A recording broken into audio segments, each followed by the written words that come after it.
Hello and welcome to episode 418 of the DCP Plus Side Quest podcast. Sorry, I'm a little under the DCP weather. Plus podcast. I just ran out of breath trying to say all that in one. Don't exert yourself too much. Yeah, I still think it's too many P's. Just DC Plus. It just rolls DC around. Plus. DC Plus. no, you're right. DC Plus. DC Plus. Plus. Nah, I've already forgotten. What it was I think you again? should add more P's. Because you're going DCP Plus podcast. The triple P. That's way too many P's. Triple P. Triple I P, always triple think- plus. Briar and excessive P always go together for me. Got him. What up? True bro? enough. Yep. It's like Pope and excessive puking. Oh yeah, plus Pope. DCP plus podcast Oh, plus man. Pope How's that guy? with people. I have no idea. I think he Does might be anyone in the know rainforest. his location? Yeah, I He think was it's like- off the grid. Spy. No, Yeah, he's Secret like, agent. I hear he's he's living with like animals in the forest now. I think. he legitimately might be because Yeah. he was a teacher in an inner city and it was really stressful. And then they moved to Thailand and he was living the life. And then Yeah. they were moving to South America and poof, he's gone. I Yeah, don't know He's where Jumbled like, it up. I think I want to live like an actual bear now. Plus piranhas. Like a jungle bear. He's scratching his back on a tree somewhere in the jungle right now. Yeah, he might Despite be. his name, I see him more as one of those like sloths with like the long claws that just kind of like slowly moving up and then kind of falls out of the Sloth tree. bear. I always saw him as more of a Sloth fainting goat. A fainting goat is good. Who are all our spirit animals? That could be a good question for the future. That would be. That would be. They would- Guys, they would I have have to tell been us. so sick this week. Like so sick. All the way sick. I blame it on TV, obviously. It was Yeah. TV's fault. Yeah, He brought the naturally. I did box onto cough into the mic. podcast. Yeah. Yeah. Yeah. You I should knew what show I up was to work doing. when you're sick, TV. Yeah, well, You you, didn't- guys don't pay Very me, so this doesn't irresponsible. work. The good you news didn't happen is, to though, have gastro, did you? Because our whole household had gastro over the weekend. what's gastro? Like, you know, when you vomit, when it Intestinal comes out stuff. both ends. Oh, that's the worst. So Leo had That it, was the worst. and I don't think I've said it on the podcast. Danny's pregnant. Danny's pregnant. Oh, congratulations. Ferdinand. Congratulations. I'm so sorry to hear that, man. My condolences. Briar, I feel like you would be like when I told some of my friends, one of my friends tickled my balls, and he said, "Now you can't say no one tickled your balls and congratulated you." No one ever says. Congrats to the guy. Yes, it's still working. Anyway, so Danny is Okay. was like, I can't deal with this. Because I like her smells and hands. I'm like, Oh, sure, yeah, okay. yeah. So I've just been cleaning up poop the whole weekend. That sounds Wow. lovely. So you don't. Well, don't now you're give gonna me- be you're gonna be cleaning up even more poop, Myelin. Yeah, you're in for it. You're never gonna be healthy ever again. Nope. Yeah. That's when they move out. And they might not just move out. So, Briar's Bro. got Bro. triple the P, and you got double the D now. The doo doo. Mhm. Double the doo doo. Double the doo doo. So You look Briar, very excited. I'm Briar, already, if you've been I'm already sick, tired. if you've been sick, what have you been watching or well, reading? actually, this I've week? been really lucky because Assassin's Creed Shadows, which just came out, Oh, you've been came playing? out as Steam Deck compatible. So It I was did, able to yeah. be able to just like lay in bed or on the couch or, wherever and play as much Toilet. Assassin's Creed as I wanted, which I couldn't believe because that game looks pretty great on like a modern console or It looks computer. really good. But it plays pretty good on a Steam Deck too. Like, obviously you're not Kinda getting magic. like what's that? Kind of magic I know. because like playing it, I'm like, this looks good. It looks really good. I think it's the best looking Assassin's Creed I've ever played. I don't know if it's my favorite Assassin's Creed I've ever played, but that's a tale of another tape. But I was really excited that it was compatible with the Steam Deck right out the bat, so that I could just, those games have a lot of. It's easy to play those games as kind of like a second screen activity a lot of the time because you do a lot of kind of like grinding and kind of like repetitive motion a lot of the time. So it's easy to maybe throw on a podcast or have like the X-Files starting with season 1, Ooh. episode 1, and just let that Ooh. fucker Okay. rip. Nice. Now we're like that. talking. Yeah. I like that. I slept through a lot of episodes of the X-Files this week. Wonderful. It's comfort food right there. Yeah. How many hours of Assassin's Creed Shadows have you played so far? I can tell you almost exactly because I played about 10 and a half hours, and I got to a very specific point that anybody who's gotten to that point knows pretty well. It's when you unlock Yasuke. Okay. No, I'm And not there yet. his first mission is like, okay, we're going to take you to a new area. And this new area has a minimum level of 23. And I'm sitting at level 10 being like, wait a minute. Are you telling me I spent the last 10 hours to get from level 0 to 10? And now to continue on in the story, I have to grind another 13 levels? Like, is that what you're telling Maybe me you right just now, went game? too fast, Briar. What? You just went You're too good. fast. You're too good. You're too good, move too fast. At no point did I do a mission That's that was strange. above my level, though. You know what I mean? Like, because the game Did you scales with you. explore? What? Did you Violet sounds explore? like me. Were you exploring? I mean, Wait, Did you that is- meet a bunch of castles? Did you Did get you any- talk to the NPCs? Yeah, wait, that sounds super. Did you decorate your house? I did decorate my house a little bit. I did. Did you put a deer on, in Nick. there or a dog? or I put a puppy? dog in there. I pet the dog. I mean, I actually don't think I've ever played Assassin's Creed. The whole level system, was that like a new thing they added that people kind of didn't like because it made it quite grindy? Like, did the So, old Assassin's Creeds have like in enemy levels where Origins, you actually, I don't know if this was Origins or Odyssey, because now they've had like 4 games that kind of are this model of video game. But what Ubisoft was doing was they were putting in like a paid leveling booster where That's you would right. level up faster if you paid an extra amount of dollars. I can't remember if it was 10 or 20. Ooh. And Probably in 100. Odyssey, I remember exactly the same thing happened to me. A game that I was really enjoying, like exploring ancient Greece. I really was finding enjoyable. And I had bought that booster because I was like, I don't want to just grind levels. I want to just kind of continue on in this You just wanna story. play. Yeah. Yeah. So I was pissed about it, but I did it because I didn't want to just grind. So that booster is not here in this game.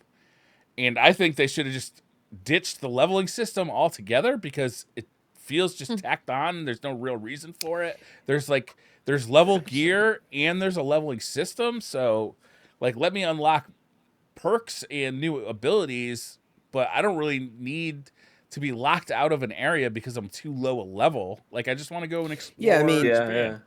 to be clear, is there like a main story golden path? So can you continue on the main story, or it's like no, No, you gotta like I got one shot Your by level. some random bandits in the road to the next story mission. I was like, what the hell is going on here?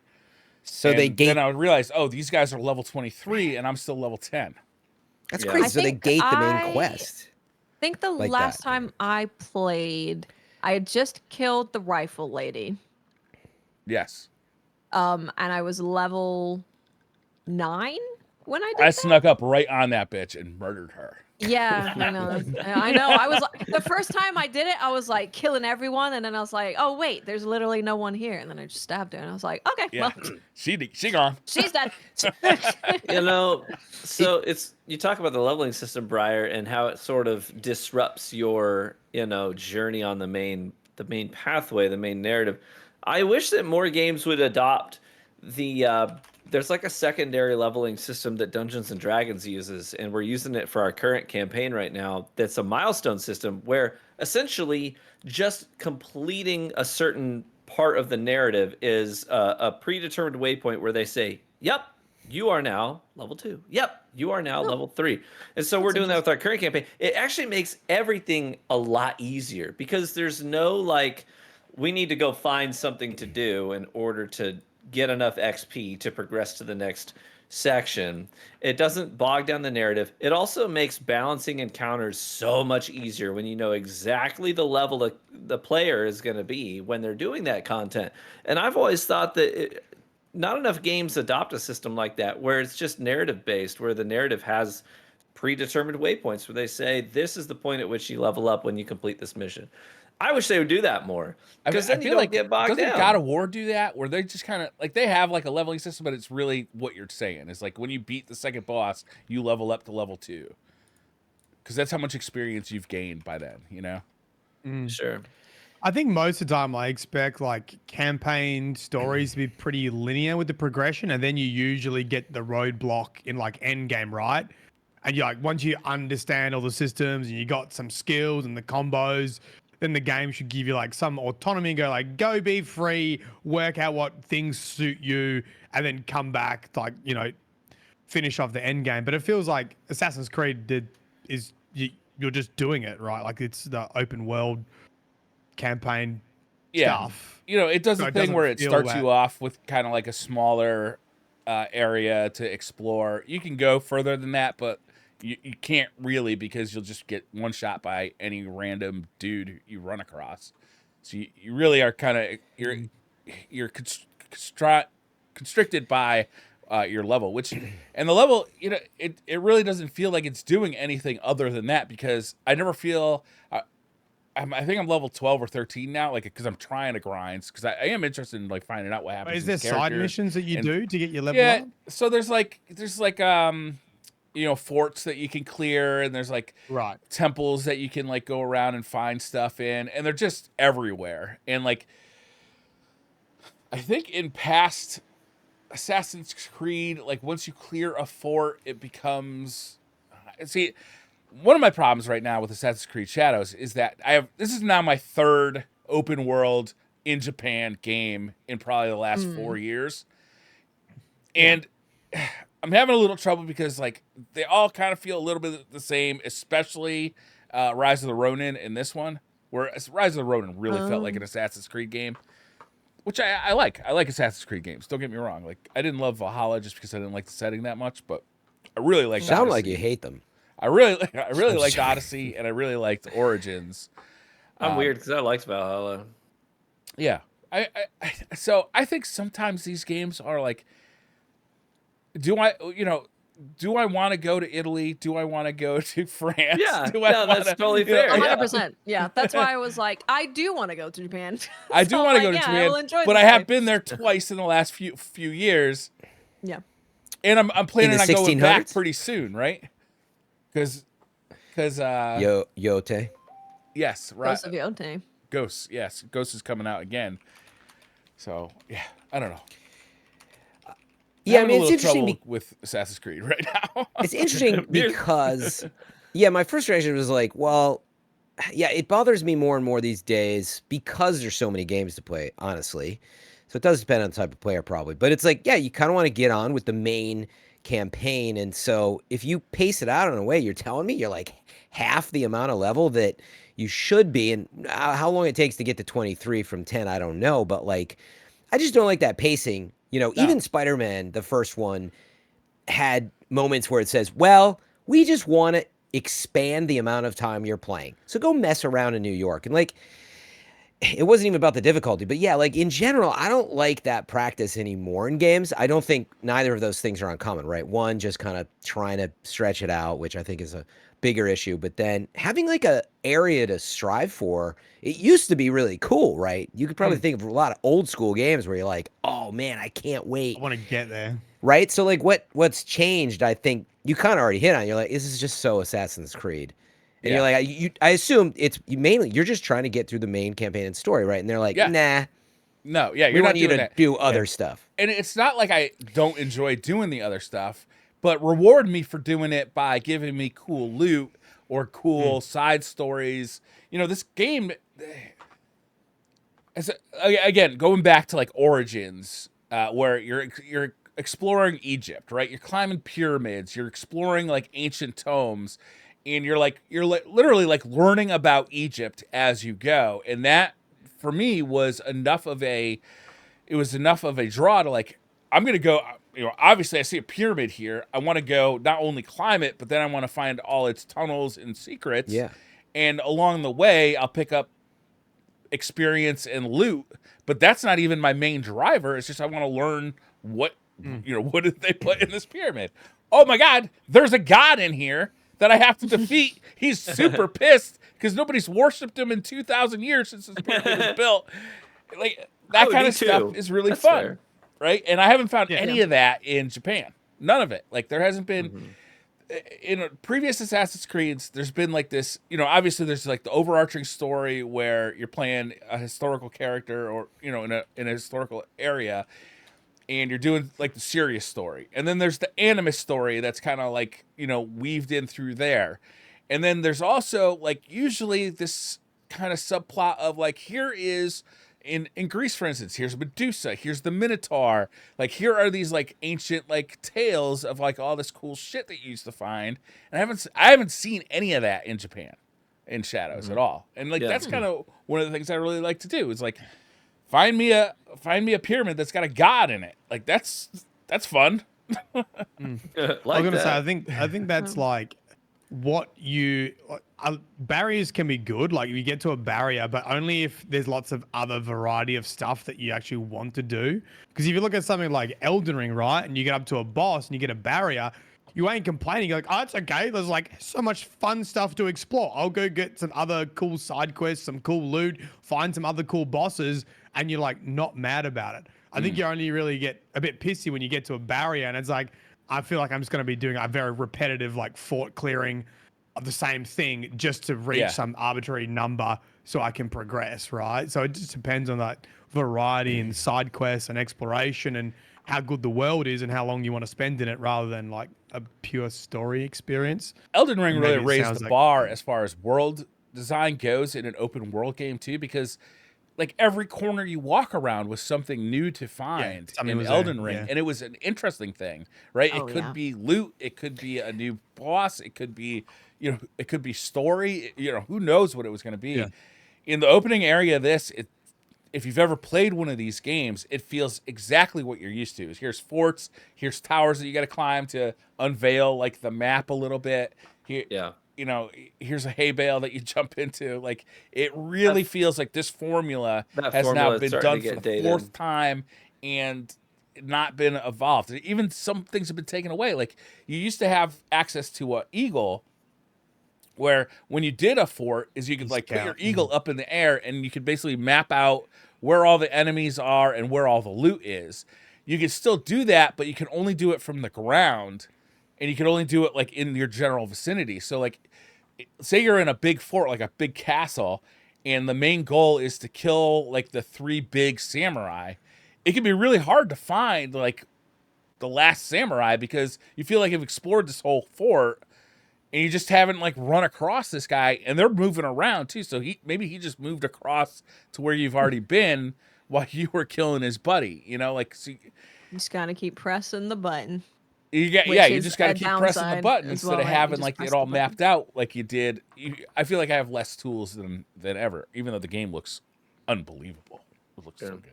I don't have a ton of time in there yet. Like the last thing I did was take down that gun lady. Yeah. I have seen that you can hear like some people talking about like a bloodthirsty samurai or something, and then you can kind of try and find them out, and then you find the secret boss fight, and then you get stuff from that. And I spent a lot of time exploring, like going into castles or whatever, and getting like the unique gear from completing it. So I've enjoyed that, and I thought the gameplay was fun, and I think that the world is beautiful. But yeah, I haven't gotten far enough to really talk about what I think of the story. Or I did think that the intro with Yasuke was incredible. Like the way they set that up, the intro was really cool. Yeah. He's cool. Yeah. Both characters I think are pretty cool. Like I'm compelled to learn more about them. Yeah. Yeah, I hope that you keep playing to hear more about that, because the thing that I have heard the most about, actually, but it's just from the people I listen to, so hard to say that it's coming from everywhere. It's just I've heard a lot of folks that I listen to say, well, I just would rather play as Naoe. What's her name? Naoe. Yeah. Yeah. Yeah, that like Yasuke is cool and all, but it doesn't like fit the bill as much for like the design of stuff. But I don't know whether it could just be preferential and subjective. So, but She yeah, I will is say like the assassin character, right? So if you're playing an it's Assassin's called Creed Assassin's with the Creed fantasy of being an assassin, she's like really good at that. And they've added Yeah. a lot in this game that makes her like a really fun, stealthy assassin. So. Yeah. Yeah, I'll be interested to hear about it. Yeah, I just don't get the, again, subjective, but I just feel so many games are so attached to this. I'm pretty sure, right? It's, well, can we make it 40 hours because it's $70, or even if it's $50, can we make it 40 hours? And so I feel like we've been going through it for decades now. Yeah. Yeah. Especially the last 15 years, but it's like I feel like you're making design choices because of that, and you get into this mass consumer conversation like, I don't know, I don't have that data. Is that really what's going on? Because and that's why I sort of lauded Monster Hunter, although not, perfect in every way. I was like, you're kidding me. Like, the campaign's over and now I'm moving into high rank and you've incentivized me with all this other stuff I can earn and do. There's other games that, when you roll over out of the campaign, the best games that I like where I'm like, dude, I'm still hungry and I'm only done with the campaign. I can't wait to go back to this area because I can earn this. I get this higher rank thing, and some games try to do that with New Game Plus and other stuff, but those are the best when you have like almost an end game of offering of like, oh, I missed this, but I just wanted to finish the campaign and go do all this other stuff because the game is so cool. I think that's the best sign of an amazing game these days. But yeah, and I feel like a lot of games get into this trap of like you're saying, we're like, well, we need to, how do we justify spending more time here? And it's almost like open world as afterthought, where they have to try and make this open world and just create a couple of like copy and paste activities that are spread throughout of it, just to make you feel compelled to go around and do all that stuff. And it kind of sounds like what you're describing, Briar, with this formulaic thing. And I think that the best open world, games are the ones that do open world as a playground. You think of things like GTA 5, for example. That open world experience is something that people are still playing today and doing role playing in, has a very vibrant community. And that's because it's not this formulaic thing. It's because they literally were building a playground from the ground up. And it's just a wonderful environment to let shenanigans happen. And I think that that's the kind of open world that really connects to people. Not necessarily just these like, go to the tower, clear the map. Here's one kind of activity, and let's just change the part of the map that you're doing it in. You know what I mean? And I think Far Cry does a lot of that too. And it was fun at once. I think Far Cry 3 was where it peaked for me, but now every Far Cry game just feels the same. Similar with Assassin's Creed open world activities too. yeah, for me, I much prefer that if you're going to design games to be, a certain length, like, I just don't like getting gated like that, but I'd rather you take the best of your side quests because, like, as you're kind of pointing out, there's these gems that often are missed because of, again, I feel it's an old school thing. It's like, oh, have you played this side quest? I'm like, no, I didn't. I finished it, and, like, it didn't seem to be, I didn't want to explore the whole map because I tried to do stuff that was boring or whatever. But I'd rather you, like, take that stuff and weave it in to this 40-hour experience, Instead, There are some cool I feel, side quests in this game, for sure. Yeah. Like, But there was then- this whole like tea ceremony side quest that I thought was pretty interesting. Where Yeah, I did that one. like at first I was like, "Are you kidding me?" Like first you got to go get like a new outfit for your tea ceremony, and then you got to go that's dope. learn how to do the tea ceremony. What gift did you get, Briar? I got a ladle. I got the ladle learn too. some We're ladle, Japanese. we're brother and sister. And then, but it turned into be like a really cool like, oh, okay, now there's like other guests at this thing. I'm trying to like suss out like who's the good guys and who's the bad guys here. I chose poorly, but I killed everybody anyway. Whatever. It's an Assassin's Creed game. See, those are like the best open world sort of side quests, is where it just seems so unassuming at first.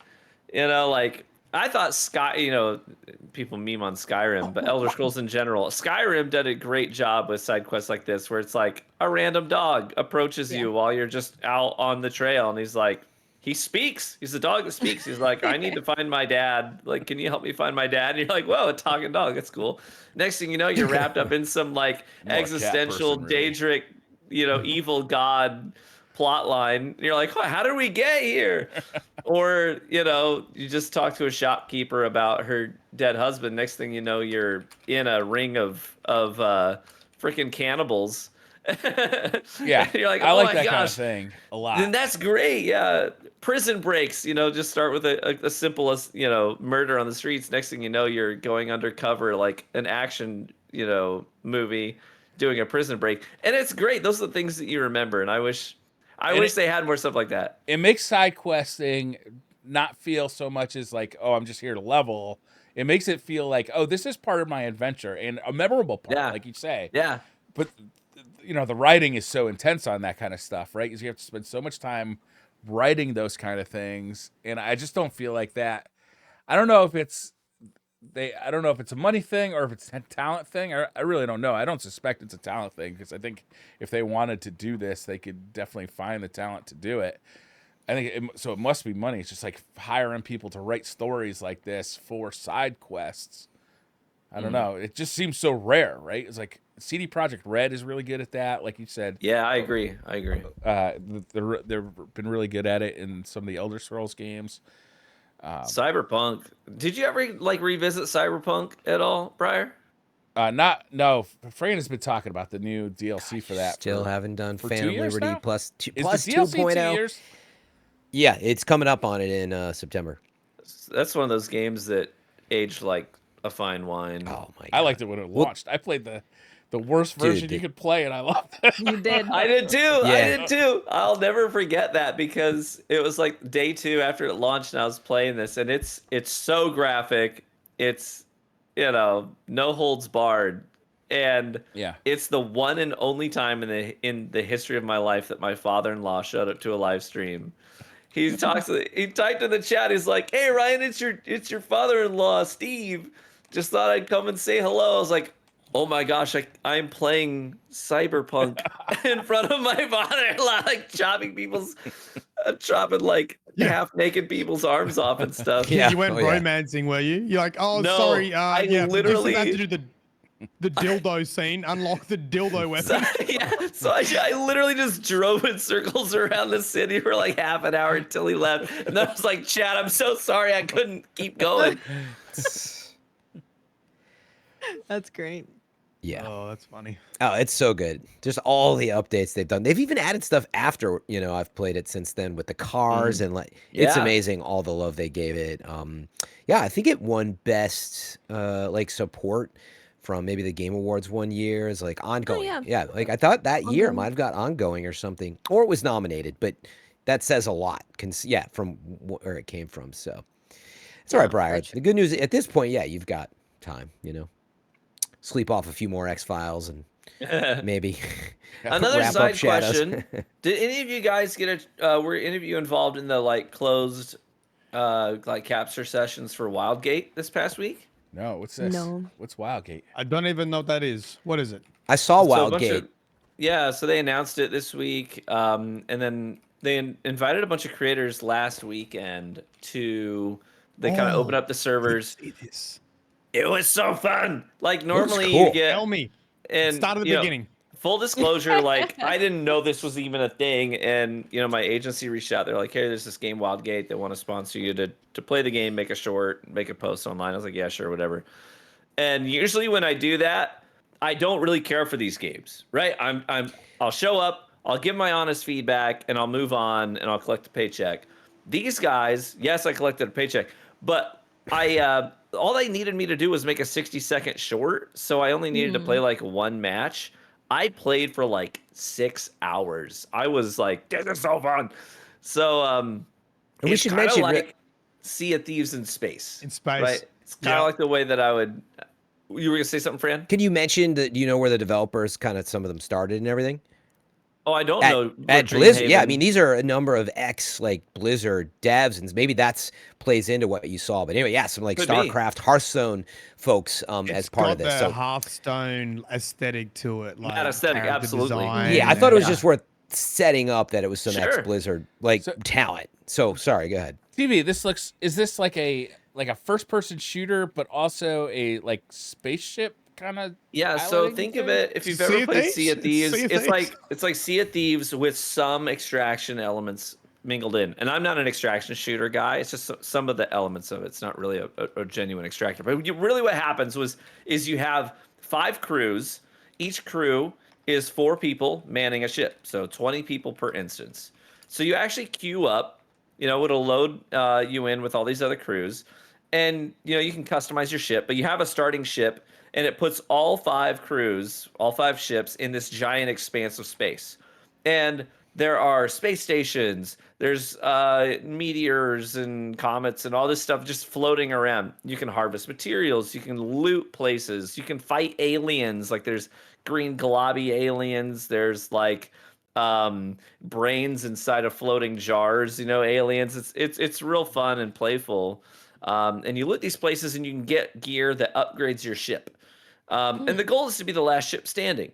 So if you encounter another ship early in the session, you might kind of have that decision to make, like, are we going to fight them?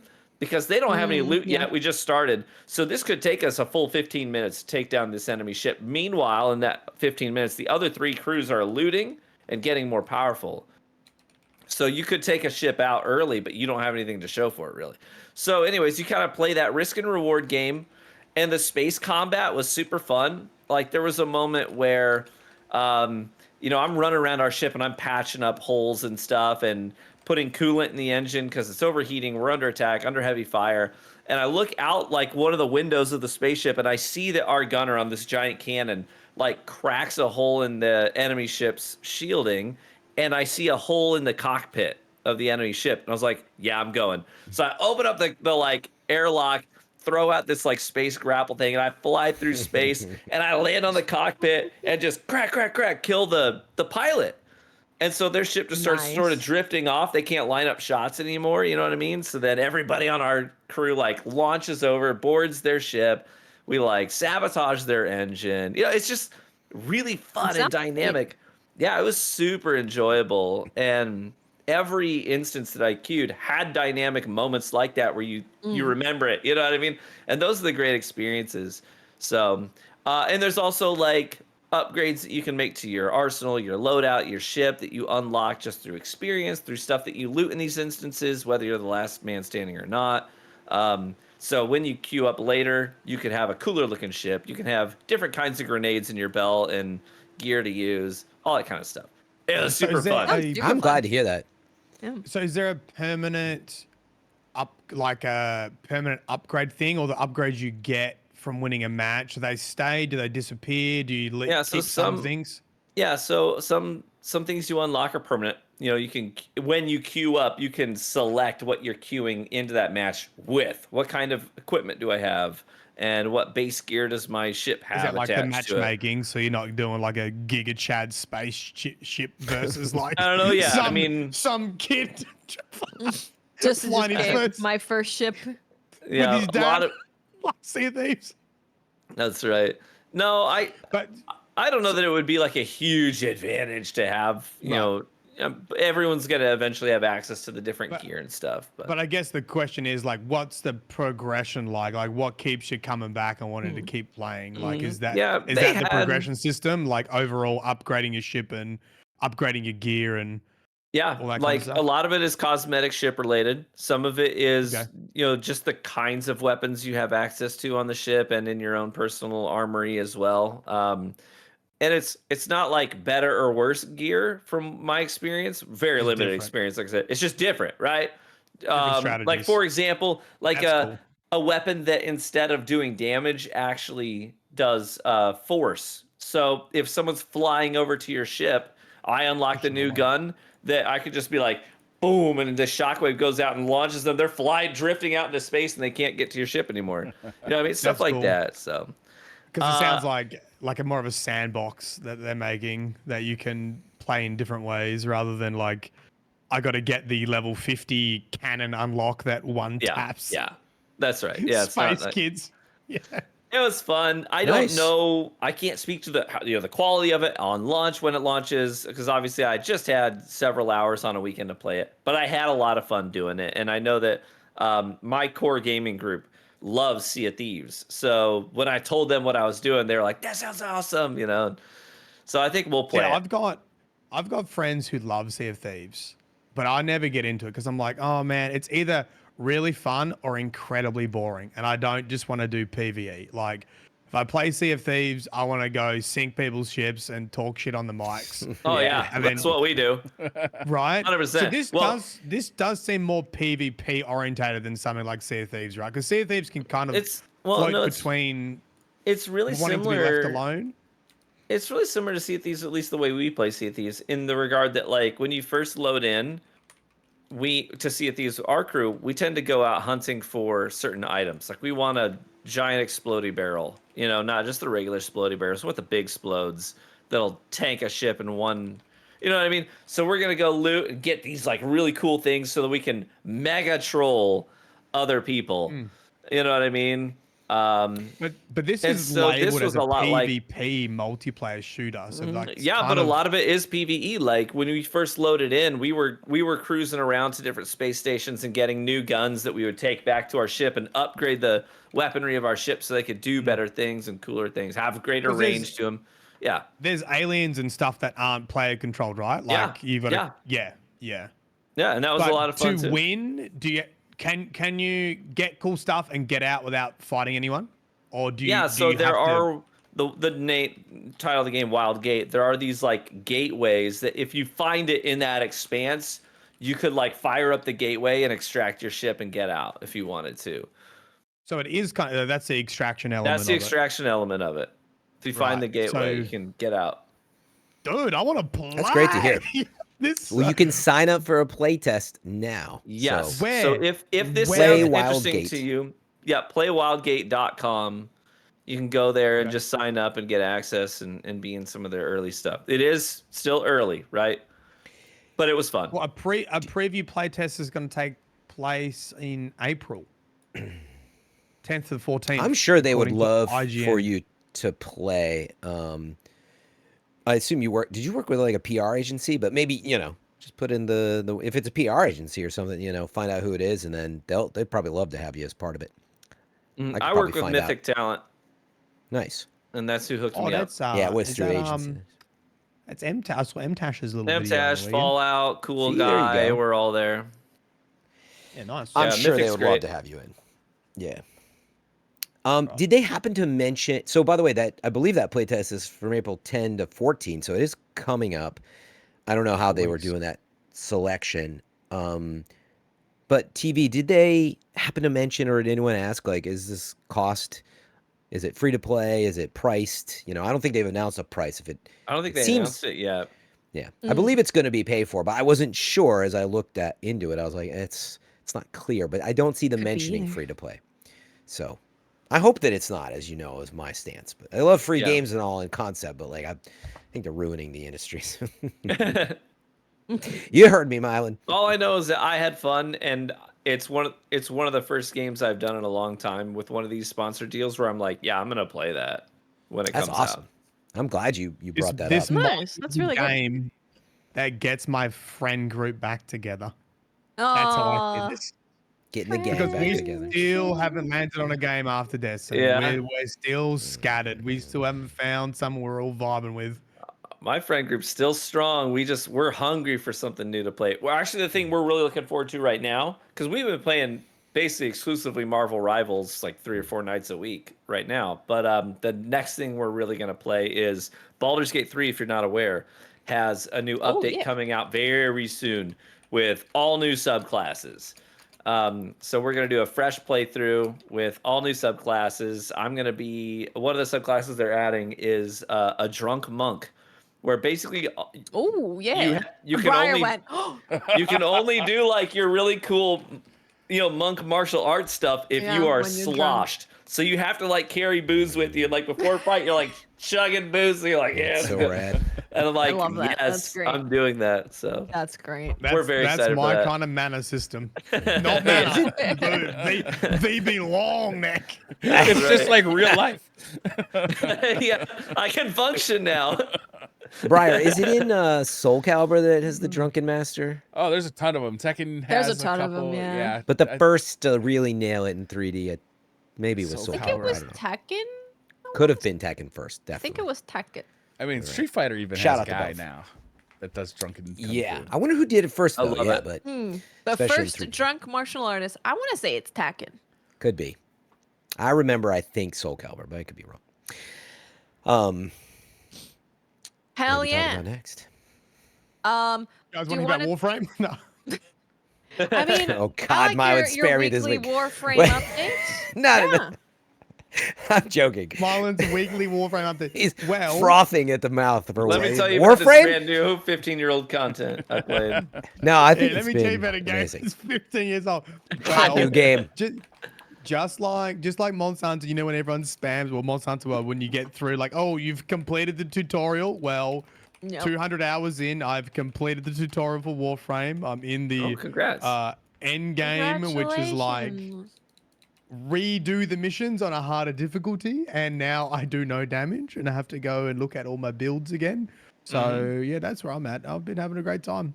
Yeah, Oh, good. that's all. I'm glad you're enjoying it. Oh, Myelin, They I can come wanted to to a Warframe talk. confirm again. I was talking to somebody about it. I was like, they played some, but they said it was really confusing to just like finish the story and catch up to Warframe 99 or something.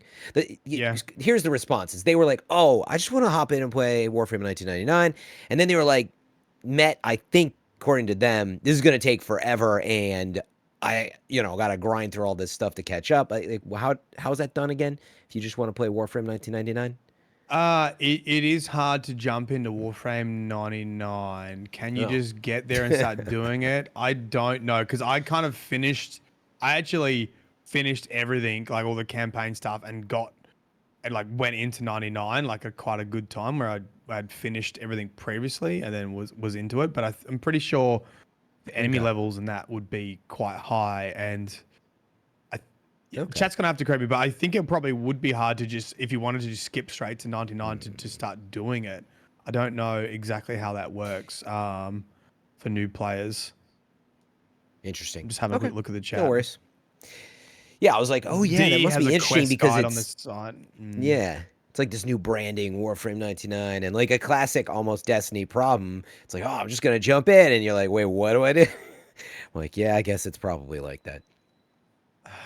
Something. Yeah. Let me get back to you on that one next week, and I'll get some more, because I did make a video saying Warframe's the hardest game I've played, and not from the gameplay perspective, but from the knowledge perspective, because there's quite literally 13 years of content that's never been taken out of the game, and it's like, yeah, it's almost like if Destiny kept everything in, right, and you have all these hub worlds. And at the time, when that's the only thing you're learning, it makes heaps of sense. Like, oh yeah, you go to Ida, then you go to Eris, and then you hand that in, and she gives you a token, then you get a blue, right? That's easy. But like when you're when you're doing all of them together, when you're doing them back to back to back, and you've got like 5 different hub worlds, like, and so I was like, oh yeah, you get the best arcane mods from the Zariman, but if you really want to get the other ones, you got to do the open world bounties from Cetus. But if you really, really want to improve your builds, you got to unlock Steel Path, and it's like, fuck. But No. I mean, that's that's what Bungie's tried to avoid, because they wanted to reduce barriers to new players by making it streamlined. And the opposite of that, I think, is Warframe, which is you just keep everything in and you just say, well, get goods, and you're gonna have to like look at some wiki guides and YouTube guides on how to work it out. And it is actually really tough. The mod system, I think, is really complex and really good, but like every little content hub, like 9099 has unique mods in it that you can get from that, but you've got to play that to get it. And same with the last 12 years of content. There are mods there that are still viable today from like 9 years ago. I'm like, when did this come out? Like, you need this mod. It came out 9 years ago. I'm playing content from 9 years ago to get a mod to fit my build, which is cool, but you'd be very tough to work it out by yourself. You have to use a wiki, or you have to ask someone, and use YouTube guides, which is fine too. Like, that's kind of what I like, it's a complex game. Hey, Fran. But it is hard organically. Yes, sir. What was the most disappointing thing about the Metroid Prime 4 announcement today? Oh man, don't get me started. Did you read my tweet? Started, Fran. No. Get started. Well, yeah, actually, so Nintendo did have a Switch 1 Direct today. So, I mean, if you care sort of about the final dump of Switch Talk about 1 the games, Direct. I'm I'm not interested Okay. in many of them. Okay. There was a couple gems in there. But in general, so I present it this way. It's like, oh, here's like a new Nintendo Today app. And also the virtual cards thing. If you haven't heard about this, Briar, I'm going to tell you about it. It's interesting. So Nintendo Switch 1 reveal, Switch 1 Direct before the Switch 2 reveal, which is April 2nd next week. It's weird, right? But they're like, yeah, let's just dump all this stuff out the door. And within the dump, this is where I'm getting upset. It's like you dumped Metroid in the middle of this 30-minute or whatever presentation. And that is really the only second bit of gameplay and details to chew on. So I just got a bad vibe from it. It looks cool, but it can't help but come off as a little underwhelming to a big fan like me. Where it's like, man, you shoved it between, like, I don't know, if it was like Gradius Origins and Patapon 1 and 2 remake and your Nintendo Today app. So I wasn't feeling the love. That's all. Samus is a star. Kira. Maybe Kira, that star. shows Nintendo's faith in this project. So here's the problem. I think there's a lot of ways to read into it. That is how part of me wanted to read into it, but part of me knows Nintendo reasonably well. They've got a bunch of, think about again what this is. They have so much on their plate with Switch 2 finally to reveal. They've got tariffs probably breathing down their neck to all this stuff. But Switch 2 is really the new era, and they are so ready, I am sure. And that's to just turn in a that few page. days, right? Sitting on 100 million plus sales of Switch or whatever. So they, but the point is they're like, let's dump all this info out. Okay, let's get the Nintendo app in there, right? They're piecemealing, trying to, I'm guessing, keep the Switch 2 announcement very focused, right? They've got to focus on so much. Price, release date, pre-orders. So they kind of had to choose what to parse out. So yeah, I'm already, I was already upset that Metroid Prime 4 was going to even come to Switch. So, I was a a little upset about that context. too. Yeah, like it's never been a system seller. But I do feel like it's always like, it's like the redheaded stepchild, so to speak. It's just sort of like, well, this Western, and it's also, I feel like it's got that vibe since it went and came from Western retro studios. I mean, it's not necessarily like that at this time, but meaning Japan isn't, I mean, Nintendo is a Japanese company and retro is a big part of it, but I always have felt where it's like, well, that's one of our Western games, But without getting off the rails, they did reveal that Samus is going to have new psychic powers and like a new suit looks totally sick. That The world looks suit nice. looks so clean. Yeah, It does there's look good. It's like a positives. freaking Ferrari, man. Looks so good. That's one of the best parts about Metroid Prime is it brought to life just Samus's amazing gear, and the suits are so sexy. I mean, they already have been, right, since 2002, right? Yeah. Yeah. For me, it's the ambiance. If they can continue to deliver that Metroid Prime ambiance, I'm in. The space pirates and that sort of like the score. Like The every time I vibe. hear it, I'm back in. You know what I mean? Yeah. And I have full confidence it will have that, but it just, so this was more of commentary on the presentation. I love the series and we'll have to play it and see what's in there. But I'm super excited. I mean, it's been, I think Metroid Prime 3 came out in 2007 or something. I mean, you're almost talking 20 years, truthfully, of a real sequel. The remaster came out, was it last year? What? The beginning of last year? Last year. And About it a was year ago. awesome. Yeah. It was fantastic. Yeah, still amazing. So I think it'll have that. And yeah, the music, you've already caught it, I think, TV. It sounds like they're using, is it Yamauchi? Forget it. Kenji Yamauchi? I mean, it might be the composer, but that's the original composer, I'm pretty sure. It sounds amazing. So I'm excited, but yeah, a little like bummed to see it smash between all this other stuff. So I don't know if you want to hear about any other Nintendo. I was kind of hoping it would be a launch title on the Switch 2 as well. It still Well, might it be. may Like, be. if I get an upgraded version. It may be. I would have loved to see. It's just because I want to see the series propelled to a place that I get it that. deserves. I feel like it only gets a certain amount of time and budget because of where they place it in their lineup. And like, it's just not going to be Mario or Zelda to them ever.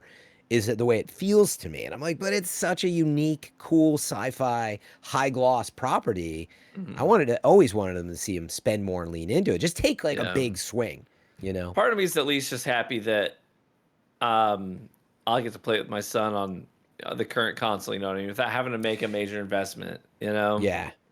because it's such a nostalgic title for me, and he really loves that Metroid, style of game.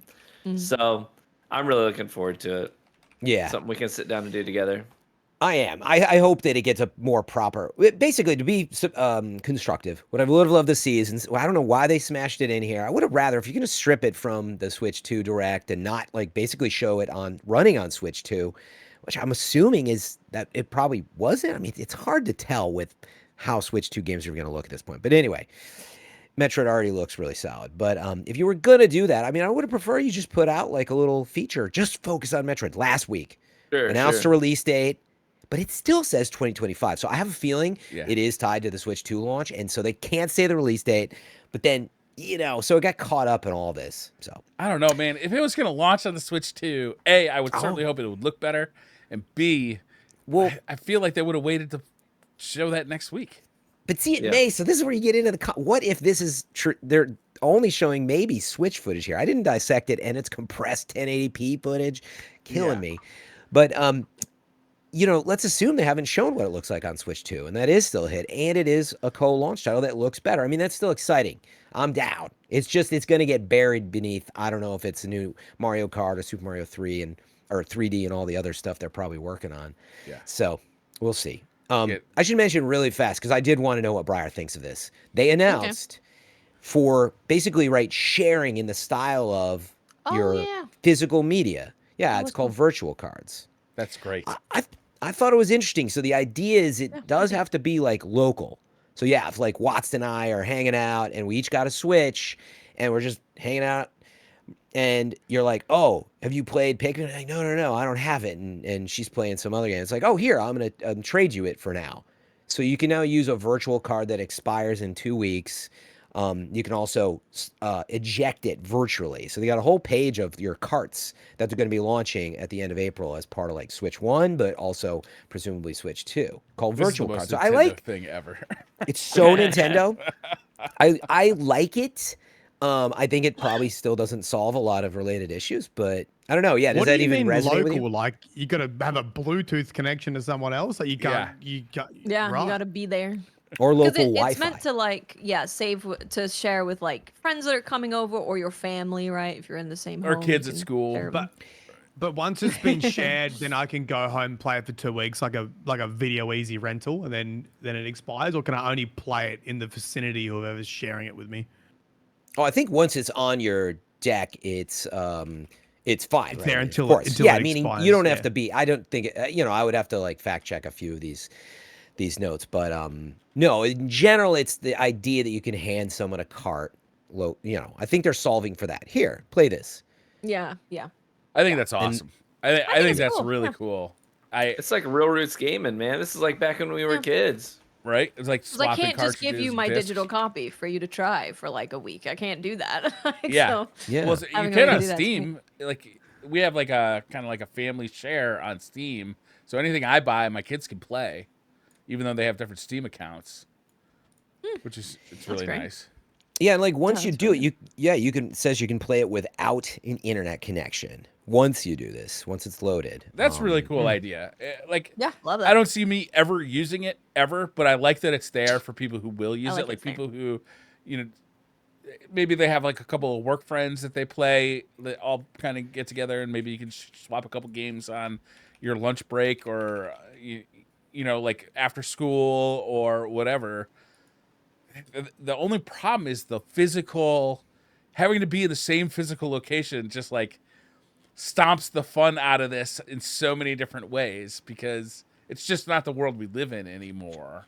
I don't know, man. Does it have to not be the world we live in? Like, this speaks to my childhood. I remember there was a kid named Kevin. He lived a block away from me. Fuck Kevin. And Kevin's parents bought him all the best games. So I'd hop on my bike. I'd ride my bike down to Kevin's house, knock on his door, and be like, Kevin, you mind if I borrow a game? And I'd like I had like a binder where I'd slide my cartridges in. And be like, you want to borrow? I had my Game Boy games in here, some 64 cartridges and stuff, and we'd swap stuff and then go our separate ways. And then I'd come back a couple days later and be like, bro, Kevin, that game was fire, dude. You know what I mean? No, Kevin's like, can I have that game back? You're like, I don't know what you're talking about.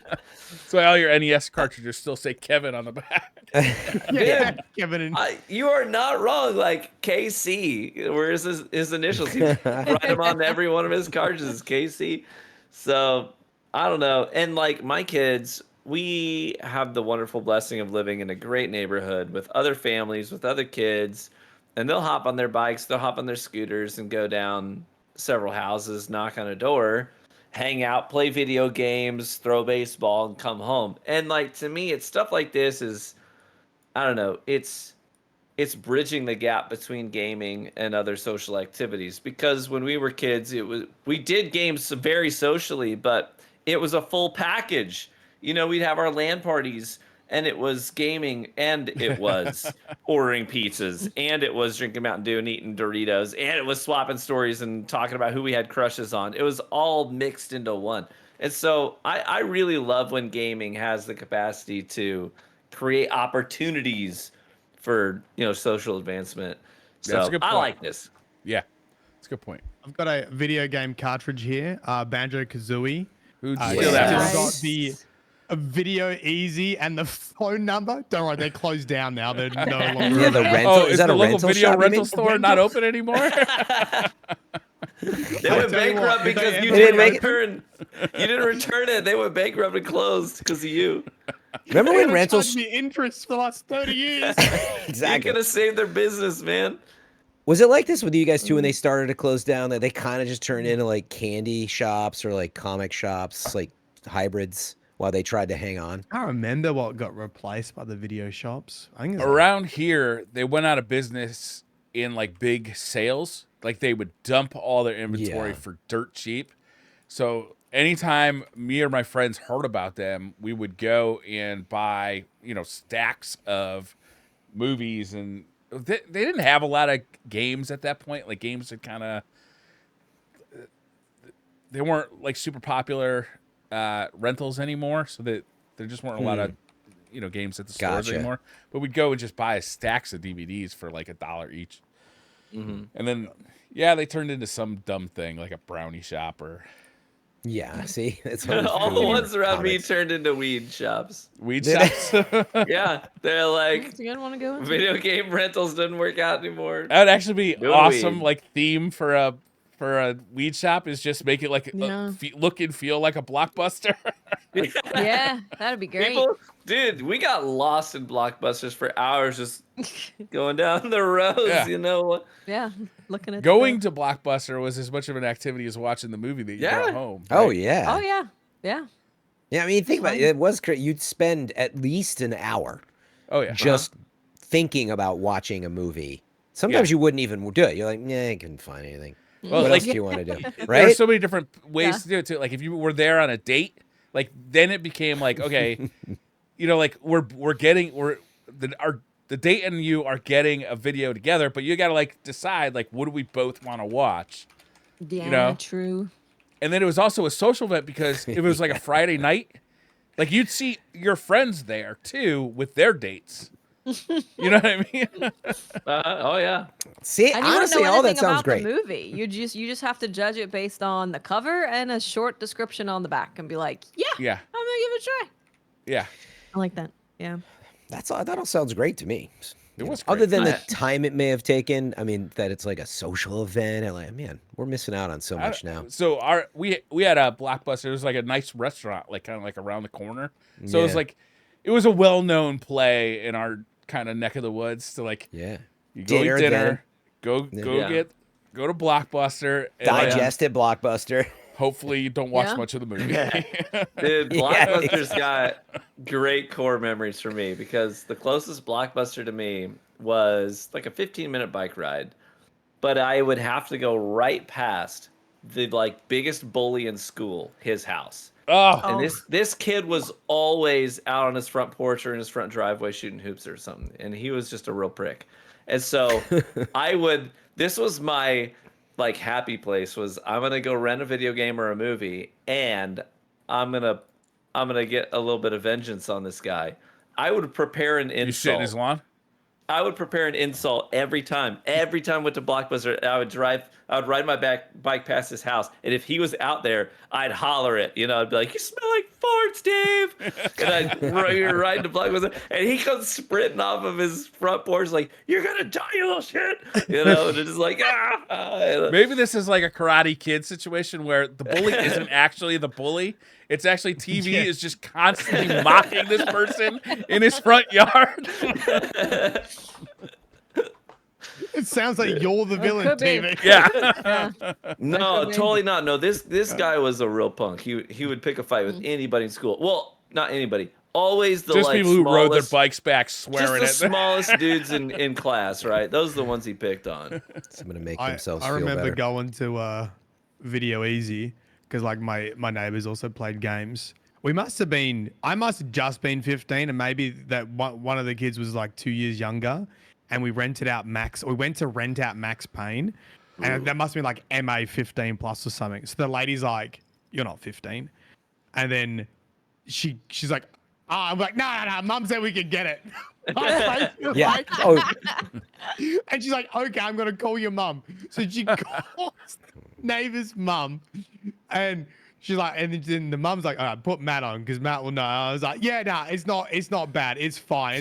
And then so and she lets us rent it out. And then we're playing Max Payne, and there's just like bodies everywhere, blood on the wall. And she walks in, looks at it. I'm like, sorry.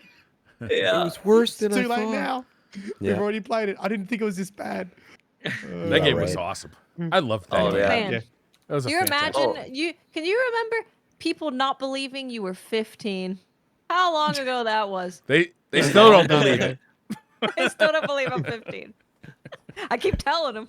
They don't believe me. Yeah. Max Payne was one of those games that I rented that my parents were like, nah, I don't think I want you playing that. And then I woke up in the middle of the night and caught my dad playing it in the middle of the night. And I was like, Yes. yeah, my critical. He's like, shut up and go to bed. Yeah. Just He's like, this is getting good. You got to get out of here. You would have loved this, but I'm not letting you. I Yeah, want to remember say there was the- some controversy with Max Payne because of like the painkillers or like the drugs you take. I'm pretty sure Yeah. like it got stung in Australia and like got banned for a little bit and had to modify it or something. That's right. or- You have that ratings board in Australia that like bans games for drug Silent use, Hill right? F is banned currently. For What? Australia. Is it really? Yeah. The new Silent But- Hill is that's not out yet. The one that's coming out. Don't they know that Currently our banned. natural environment kills us anyway? Like, let us Yeah. have our video games. But that was like Max Payne came out early 2000s, right? And so the discussion then was like there was a lot of scapegoating of video games. There'd be shootings and blah blah, and it's like violence is killing our kids' minds, and here's why. And it's a video game like Max Payne. They just put it on the news, and it probably was stuff like that. Yeah.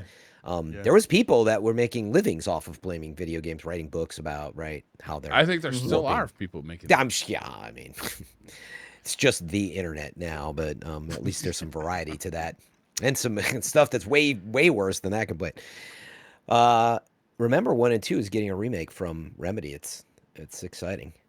Oh. Remedy- because that is Remedy's They one have- of those studios where I'm like, I don't care what you're making. I'm going to play it, guys. yeah.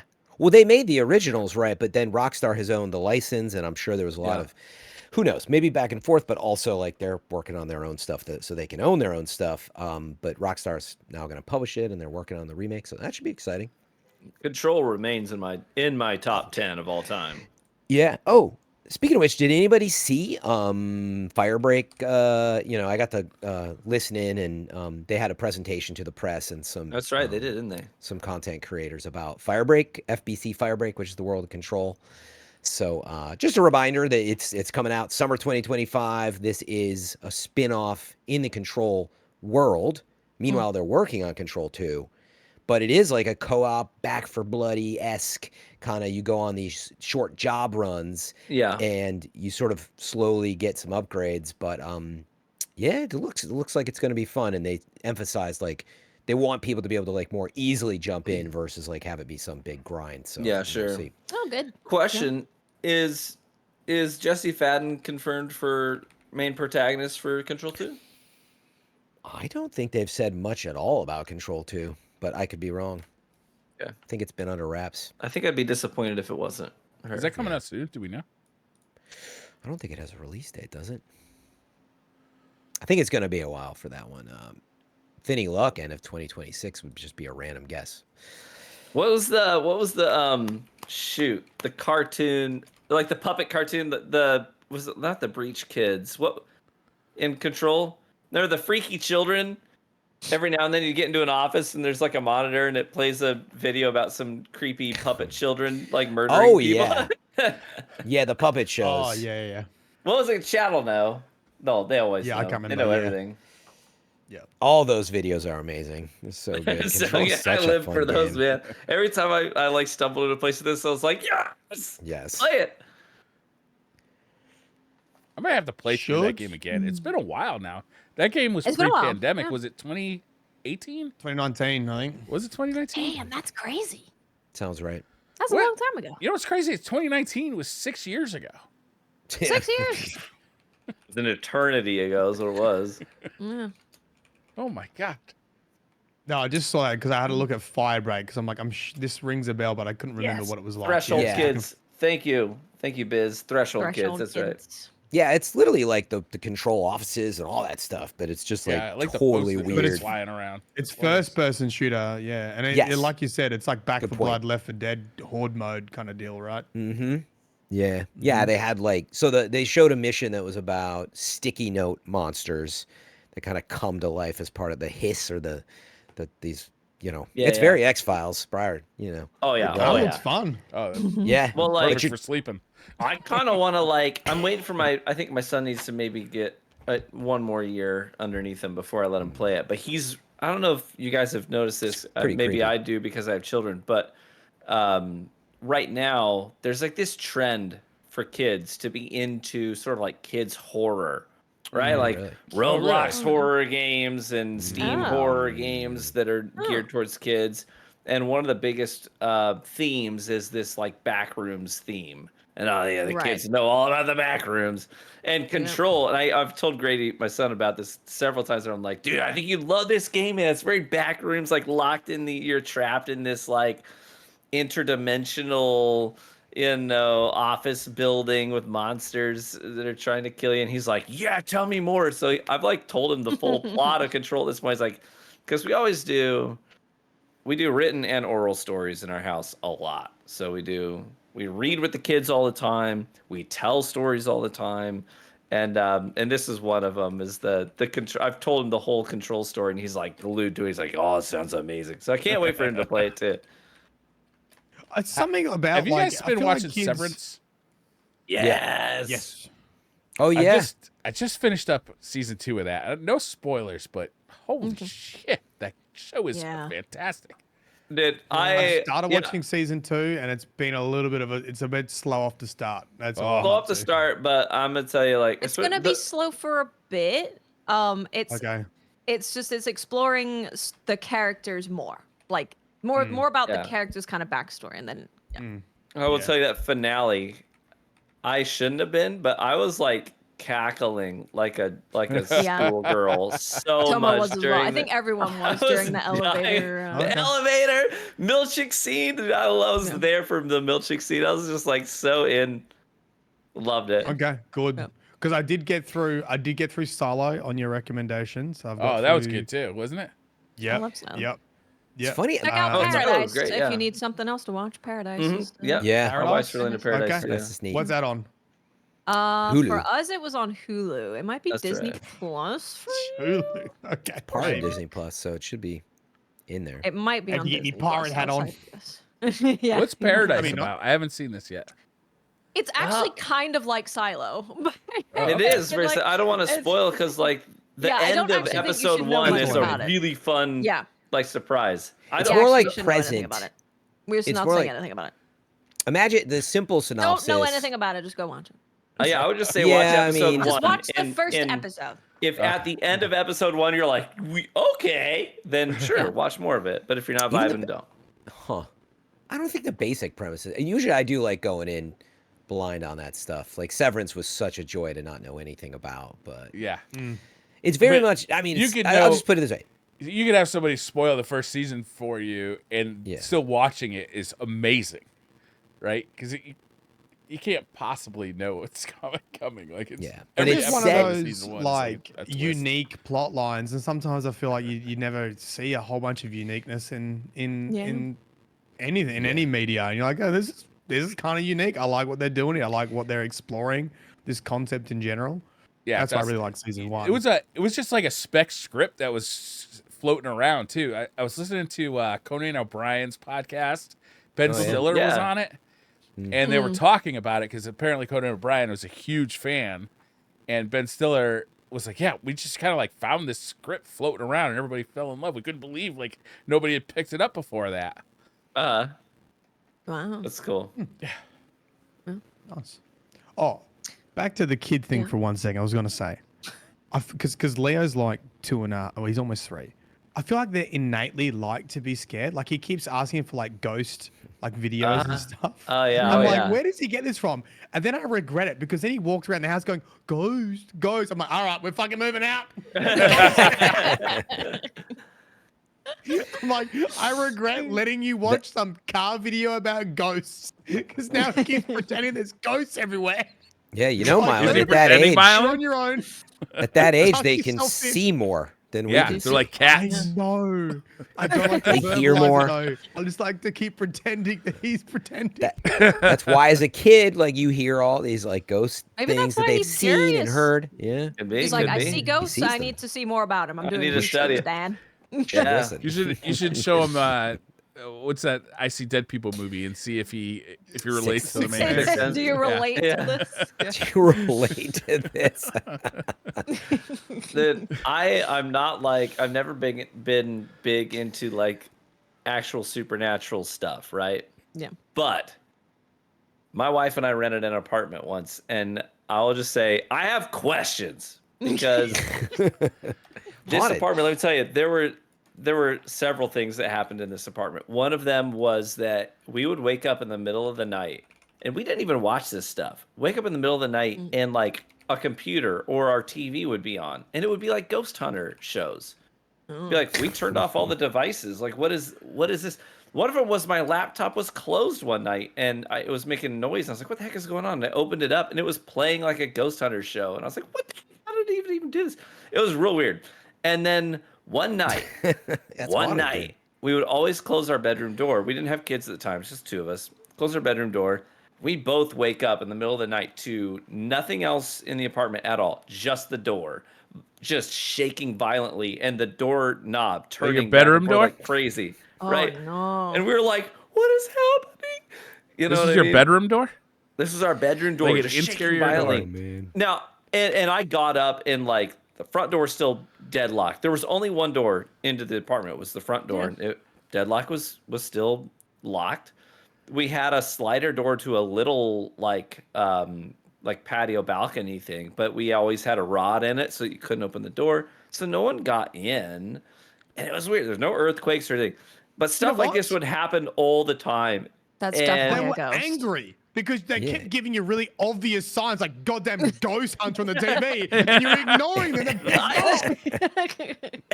And some of the weirdest stuff was like running water, and we weren't connected to other. Dude, I places, would have but been you would- out the I'd next be day. like- Did you move I'd- out the next day? We did move out, and like okay, I will tell you this, full disclosure, I am not a paranoid person. Don't believe in like supernatural stuff, but Even I after do a all lot that. of like I bike would after riding. that, I personally. do a lot of bike riding exercise stuff. I was out for like a several mile ride last year in the summer.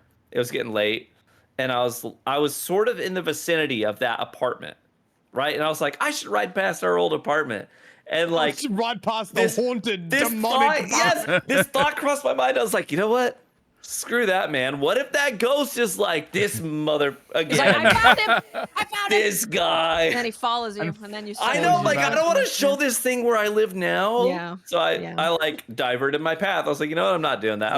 I don't believe in it, but I lose Sounds like you nothing believe it a by little bit. avoiding it. I lose nothing. I lose nothing if I avoid it, but I could I mean, that's potentially pretty bring a ghost crazy. home if I do it. You know what I mean? Yeah. To be in That your is- apartment with everything absolutely locked, and for that to be happening is And we That's not both fair. shot I up in don't bed. know We- how you would explain that. We still reference that to this day. Like both of us were wide awake when it happened. It wasn't like a fever dream. We both remember Yeah. very fervently.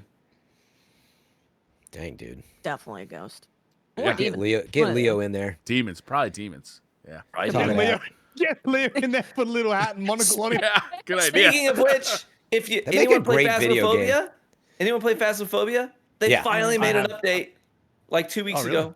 Yeah. So the Bleasdale farmhouse, they completely redid that whole map. And it's so good. And we're like, yo, do this to every map because this is like a brand new game for one of these maps. But like what a lot of narrative specifically story. made it better? A lot of narrative storytelling. It's not just like, oh, we grabbed assets note and dropped them into this house. Like it actually well It's designed. more like a mission. Yeah. And there's just great little Easter eggs hidden throughout the whole of it. And it has its own unique sort of ambiance instead of just feeling like, oh, it's just another Phasmophobia map with the same chairs and the same tables arranged in different locations. And they like revamped the ghost spaces. You know, it all got quite formulaic where if you were pretty good at Phasmophobia, you could lock down the ghost room pretty early, get all your evidence, get out, and there's no real harm or threat once you have the formula locked down. But the way that they changed how the ghost interacts with spaces makes the spaces less predictable. It can move around. And even like having outdoor spaces now too, instead of just like you're either in the house or you're out of the house. Out of the house is safe and the house is bad. There's actually outdoor spaces now which the ghost can follow you into. Yeah, and the space itself is really well designed. It's got this sort of vibe of like antique collectors. Like you're in the home of some antique collectors and there's different rooms with different themes. Yeah. That's It's great. neat. There's I didn't know even that. like a habitat for a spider that is cracked open with a picture of a tarantula on it, and you're like, oh crap, that thing's loose. All kinds of stuff like that. But anyways, great storytelling. Just by the environment alone, they did a good job with it. So if you've ever been into Phasmophobia, free update it, hop in, play the new Bleasdale, and see if you like it. May I Talking of talk updates. about? Go ahead. This is gonna be very quick because I don't know much about it. I haven't replayed Quick it. but Warframe update? Darktide. Yeah. No, Darktide. Oh god, we have so much. Darktide had, I think, a pretty chunky update. I've been a fan of Darktide. It didn't have a great I didn't know that launch. it It was a had little bit underbaked, but Warhammer Universe, PvE, co-op. Might be time to check out Darktide again. That's all. Check it out. Let me What? know how it is. That was fast. Yeah. Monster Hunter title update 1 is Never heard of coming it. next week.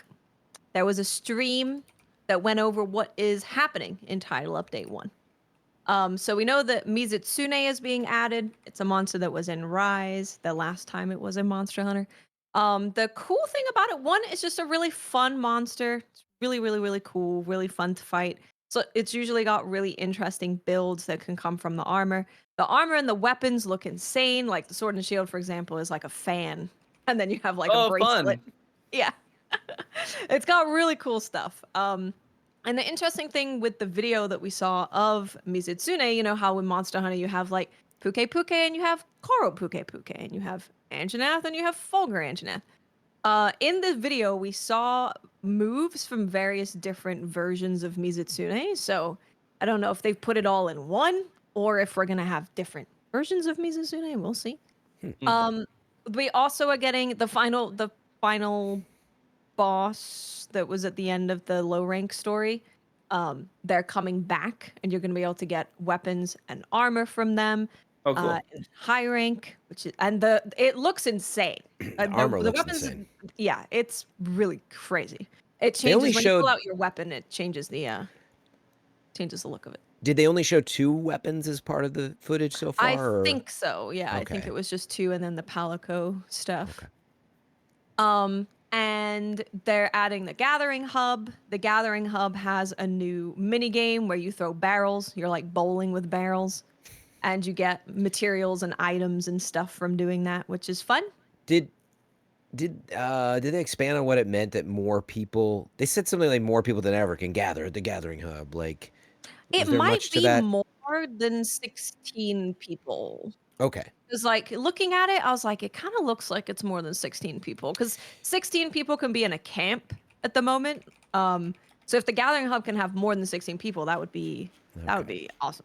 Yeah, I think it said something like Yeah. that on their social post was why I said that.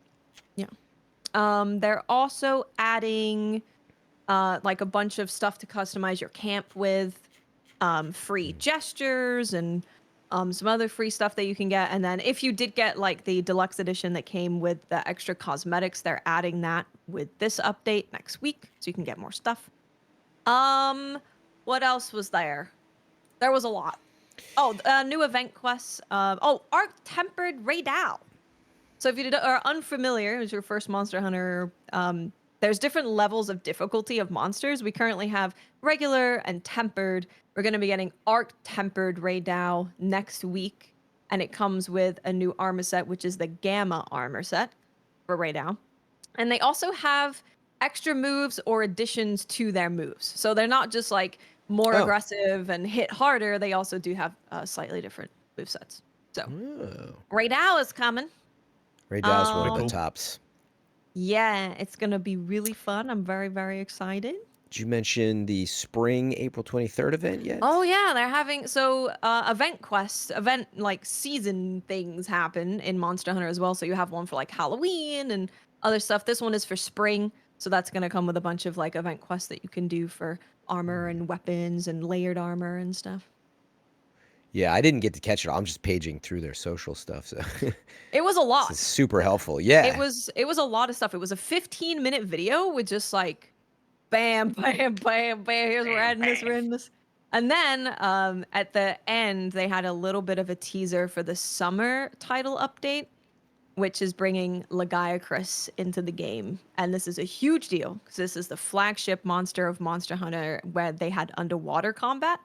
Everyone loves this monster. They've wanted him to come back forever. And he's finally coming back in summer. Which Monster Hunter was this from? Monster Hunter Try. Yeah. Underwater combat. Underwater combat was. Do we have underwater combat in Wilds? No. And this means we might. How does it work? No. I mean, so if you play and you fight Uthduna, I think a lot of us fought Uthduna and we were like, what they do here is really cool with water, where you can have him interacting with water without necessarily you being underwater fighting him. Oh, okay. Yeah. So he sense. also does have moves on land, but yeah, they're probably going to change him pretty decently to make him fit with fighting on land as well. People Wasn't aren't there- speculating this is going to be like an underwater fight. There's like a... No.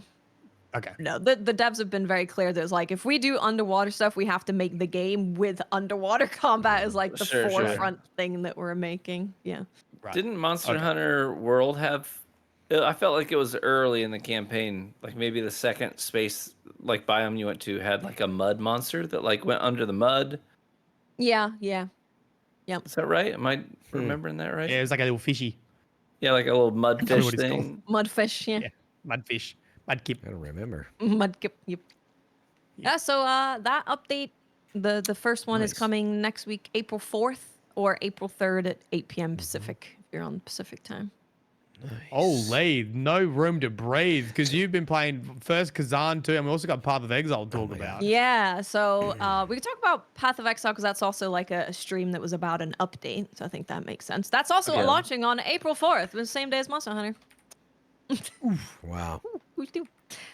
Dude, Path of Exile, their update was insane. Just like every time they do a stream about updates, I'm just like, okay, sure, yeah, okay, yeah, all right. Calm down. Here's a few 100 hours of content. Yeah. So they're adding a new class called Huntress, which is a spear class, and it's a lot of like zipping in and out of combat, ranged combat as well as melee combat, like mixing those two. They also have the ability to parry with a buckler, so it's very cool. And they have two ascendancies. One is a ritualist, where you kind of are doing animal sacrifice and getting buffs from doing animal sacrifice. You can also sacrifice yourself by stabbing yourself if you would like to. Wonderful. It's about time I get a benefit for doing that. Just imagine like the boss like is just looking at you and just like whipping out a goat. Hey, what do you think about that, huh? No, please. Stop. Like, this guy's a psycho. You can also tame beasts. so you can like that you all remember that big monkey boss in the jungle, the one that would like beast tamer. two-shot you. Yeah. Yeah, the one with the You- giant pillar that you'd smash you with. Yeah. That guy. Yeah. When he gets low health, they showed a video. He gets low health, and you tame it, and then it goes into like your skills, and you can summon this beast, and they maintain the modifications that they have on them. So if you find like Whoa. a super beefed up modded No beast, way. yeah, you can have them on your side. That's crazy. It was That's wild. pretty impressive. I think And the other specialization was like a elemental based thing? Question mark? Maybe. I'm having a look. The Ritualist, which you mentioned, and then it just Yeah. says the Amazon Elite Yeah. Guard mastered her fighting techniques. So that's Oh, only yeah. on the website. So I haven't seen footage of that because I didn't get a chance to watch it. They're adding new ascendancies to the mercenary, new ascendancies to the witch, right? That was called the witch. Warrior, Mercenary, and Witch. Yep. Yeah, witch, and yeah, the warrior. So lots of new stuff to try out. They're adding For like those who haven't done 100 Path of more Exile. uniques. Ugh. Did they Oh, ever make yeah. it so that you could? Because I haven't played in months. Have they ever made it so that you can change your ascendancy, or are you still like locked in once you pick it? Pretty sure. I you're imagine you're locked in. still locked in, need to make a new class if you want to Yeah. change it. Yeah. I know they had spoken about it, but yeah, you probably need to make a new. Well, I mean, this is kind of thing in the beta or alpha, whatever this is called. Like they probably want you to re-go through it all and like play a new class, do an ascendancy Yeah. kind of deal, because they're changing so many things. Like 100 more 100 support gems. 100 new support gems is insane. For those who It's like It is don't insane. really Crazy, know yeah. what this is, it's like you have a main skill and these are like modifiers to your main skill. Like augment it, increase yeah. its damage when you travel more than 2 meters, increases crit chance with the downside, lol. And it's like I have most things of, like if it's a skill that shoots like a fireball, you could modify it where it shoots 8 fireballs and ricochets off of walls Yeah, and that's right. like sets fire and explodes enemies. So and that's most of like the time dozens they of don't new know. builds that are available now. Yeah, with that. Yeah. Yeah. So But many. most of the time they don't know how these combinations work because there's too many combinations access. together. Like it's just kind of like Yeah. coded in a way that you can put support skills on, whatever it matches On with, anything, and then just yeah. see what happens. Which is why sometimes I have to patch stuff because like your PC's about to blow up and there's like And another big part of your build thousands is of like fireballs on the screen. the unique item that you choose, and they have like over Adding 100 new. more. Yeah, and they said they're all like geared towards end game, which is crazy too. Because Yeah, More stuff to honestly, chase yeah. after. honestly, most of the like unique stuff in the game when I was playing it, Path of Exile 2, was like useless. After once you hit the end game grind, most of the unique stuff you're like, that's garbage at this point. There were some like huge gems for sure. So the fact that these are all geared towards later in the game is a big deal too. Yeah, Yeah. unique items are a bit different in Path of Exile because I think like when you go from Destiny, you expect like exotics to always be like S best in tier. slot kind of Yeah, deal. that's right, Unique yeah. items They're more like are in the niche title. build It's stuff. very niche. It's like Yeah. you got to Yeah. really build into them to make them worth it. It's not just like a guaranteed this will make my build better. It's like, oh, I've got to change everything around this unique item to really That's right. leverage it. But I mean that's crazy. Like 100 new unique items. They're adding 7 new maps. There's like a new end game activity to do. There's new bosses. Are they There's expanding the narrative? Like, or are we still I don't think ending? so. Okay. I don't think so. think so. Yeah. They're removing so there's not going to be as many towers on the end game map now, and they're making them stronger, and they're adding like a boss to all of the towers. Oh, okay. Okay. Towers are sort of throwaway Yeah. missions. Yeah. If you're Yeah. fighting like like the super end game bosses, you don't gain XP or lose XP when you die to them or kill them Oh, anymore. that's nice. So you're free to go, like keep challenging them and not worry about losing Sure, yeah. XP. And then other bosses that aren't like those super end game ones, you're gonna be able to respawn and try it again That's good. instead End of it game just was a one kind and of a done. pain for a Yeah, while. they- It was painful. Yeah. They did add something a little while ago where you had a number of tries, just because it's like, Yeah. by the time you get the key or whatever, like you farmed like 3 keys to make a giant key to unlock the boss door, and you get one tapped, and you're like, well, One that kind of try, sucks. yeah. They kind of gave you more. They kind of gave you more attempts at those end game bosses. So I don't know if you're getting additional on top of that, or. But that's always It's all good stuff. It's all really good. This makes April me 4th. think. I don't know if they've commented on this. Is this game going to be in early access for like 3 years? Is it going to do that again, Probably. kind of thing? 'Cause- They said they definitely wanted to. Chat, correct me. I think the end of this year. I think that 2025 they want to thought- have it out. Yeah, I Okay. thought I think originally they it was were focusing like a year or something. Yeah, something like that. Yeah. But just the way you make it sound, I'm like, wow, adding so They much. got a lot of story with- content to drop yeah. then if they want to wrap it up. Because I Yeah, want they to do. I want to take Count Geonor's stupid wife down, which is annoying. Yeah. Yeah, they do have a lot of I mean, they still got 3 more Huge acts to update. do. Yeah. Yeah, it's good stuff. It's exciting. Huntress Very looks nice. I'll play it eventually. great. I've been Khazan? playing the first Berzerker Khazan. Is that out, or is that And out for you? It's officially out today. Oh, okay. Without doing like the Early. you pay extra and you get early access. It is one of the greatest Souls-likes ever made. Wow, that's high It's- praise. Really? The best since Oh. Liza P and Elden Ring, basically, or Yeah, it's crazy. I mean, it's sitting at like a 95% positive on Steam right now, which is very, very high. This Is it game only on it is a PC right now? Souls-like. Is it only on PC right now? No, it's on everything, Oh, it's on everything. on every platform. So also performance-wise, put that out there. I run at like a locked 144 FPS. No problems, no hiccups, no crashing, no bugs, nothing. Beautiful, perfect. But this game is it's set in the DNF universe. So if any of you know about the DNF stuff, this is a character I'm that you can DNF. play in this is a character you can play like in the fighting game, Khazan. So you can he has his whole game. They just it call is a him Souls-like. Berserker, I think. They don't even give him a Berserker. name. Yeah, they do. The Berserker. Because I was looking stuff up about first Berserker, and I saw people talking about another game, and they're like, if you equip the Berserker's armor, and I'm like, oh, yeah, his name's Khazan. He's also voiced by Ben Starr.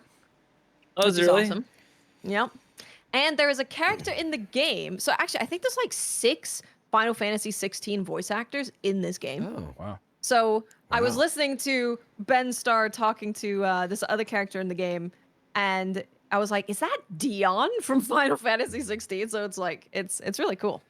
But yeah, this is a Souls-like, but they did add an easy mode to the game. So if you're someone who likes really good combat games, but you don't really want a Souls-like challenging, super difficult experience, there is something there that is going to make it a little bit easier for you. So I think your stamina management is easier.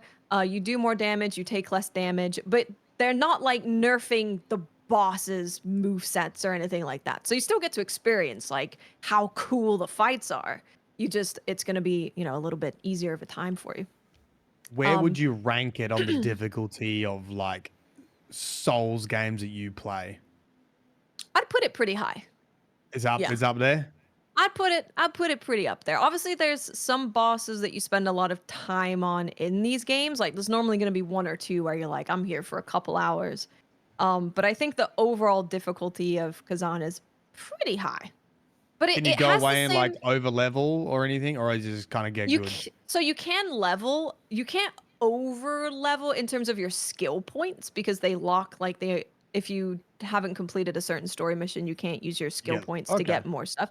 But you can continuously level up your strength and health and stamina and all Right. that stuff. You can Okay. keep farming and level that stuff up. Also, if you are stuck on a boss for a while, you are still getting skill points and experience while you're on that fight. So if Oh, you're really? there for a while, you could get skill points and level up a couple times. And that's gonna So you kind don't of you help don't drop your XP or stuff you got to go back and get, or You do drop it, but it drops outside of the boss room. yeah, So that's that's nice. So Okay, you pick it can up. you can pick it up and then go back to the bonfire that's literally right behind you and use your That's level kinda up. yeah. I remember that nice. from the demo It's where I was like, nice. Yeah. Yeah, it is nice. It's really nice. You don't feel punished for being on a Like fight you're for a wasting while. time. Yeah. Yeah. You're kind of still making progress. I would say that this game is very similar to like Neo 2 and Sekiro put together. Okay. Because they have combat that and the layout of the maps, and they have loot like Neo. However, it's not as like inundated with loot. It's just similar in that you have rarities of different loot, and they have random like modifiers on them. So that's similar. Combat wise, you can choose to dodge the whole way if you want to, but it's definitely like if you're parrying, it's like Sekiro parrying.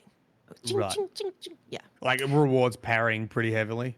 It does, yeah. You can definitely. There is like so in Khazan there's skill trees, and there's like a guard skill tree, and there's like a dodge skill tree. So if you wanted to go all in on dodging, there's like weapons that do that a little bit better, and there's a skill tree that's like all that. So you could Okay. do that. You totally could. Yeah, each weapon has its own skill tree. So there's 3 weapons: a great sword, a spear, and dual wielding an axe and a sword. Each of them have their own skill trees, and then there's like a common skill tree that's shared between them. Combat is super responsive and crunchy, and there's a ton of like hit stop and Crunchy. super cool flipping moves. And like when you start putting it all together, like your light attacks and your heavy attacks and your skills, because you do get skills that you can use.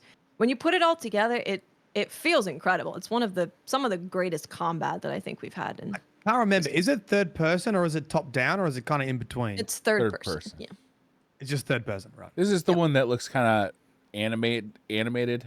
Like Yeah, it's looks kinda like cel-shaded. cel-shading. Cell Yeah. shading. Slightly. Yeah. Yeah. Yeah. It is really, really, really good. Like if you like Souls-likes, you have to play the game. If you like really good combat, like this combat is seriously, it's incredible. And the map design is really, really good. Every time I see something, I'm like, yep, that shortcut is placed perfectly. Yep, that's perfectly exactly where I would expect it and want it to be. And the bosses are very impressive. They all feel Okay. great. They're flashy. Some of them are super fast. And you're like, oh my God, how am I going to deal with this? And then you're like, you start learning it. It feels really rewarding to learn the bosses. They're all really good. Oh, and there's some things that this game does that other Souls-likes don't that I think is incredible. One, there's a training ground. So if you want to change your build or you get new skills, you have a training ground and you can try that out. And you can spawn in any enemy in the entire game if you Oh, want to like that's nice. play against it. It's really nice. That's dope. There's also, you can refight bosses. So normally in these games, you fight a boss and that's it. You don't get to see They're him dead. again.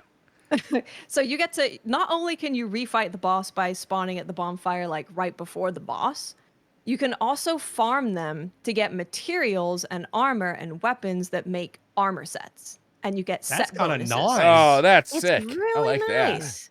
It's It's really so good. obvious, but a lot of Souls games don't let you do that. It's almost lot like a of little them monster don't. hunter-ish to like farm a boss to get Yeah. like make a gear set. Yeah, there was one that I saw and it was like I get fire on my weapon whenever I do like a perfect parry pretty much. Oh, And I was that's- like, I want that. So I farmed this boss for a little bit and got it and made it and crafted it and was able to go and continue with that. Yeah, It's yeah, build making and farming and crafting is all done really, really well, and it's just a phenomenal game. It's really impressive. I like when they have a training area.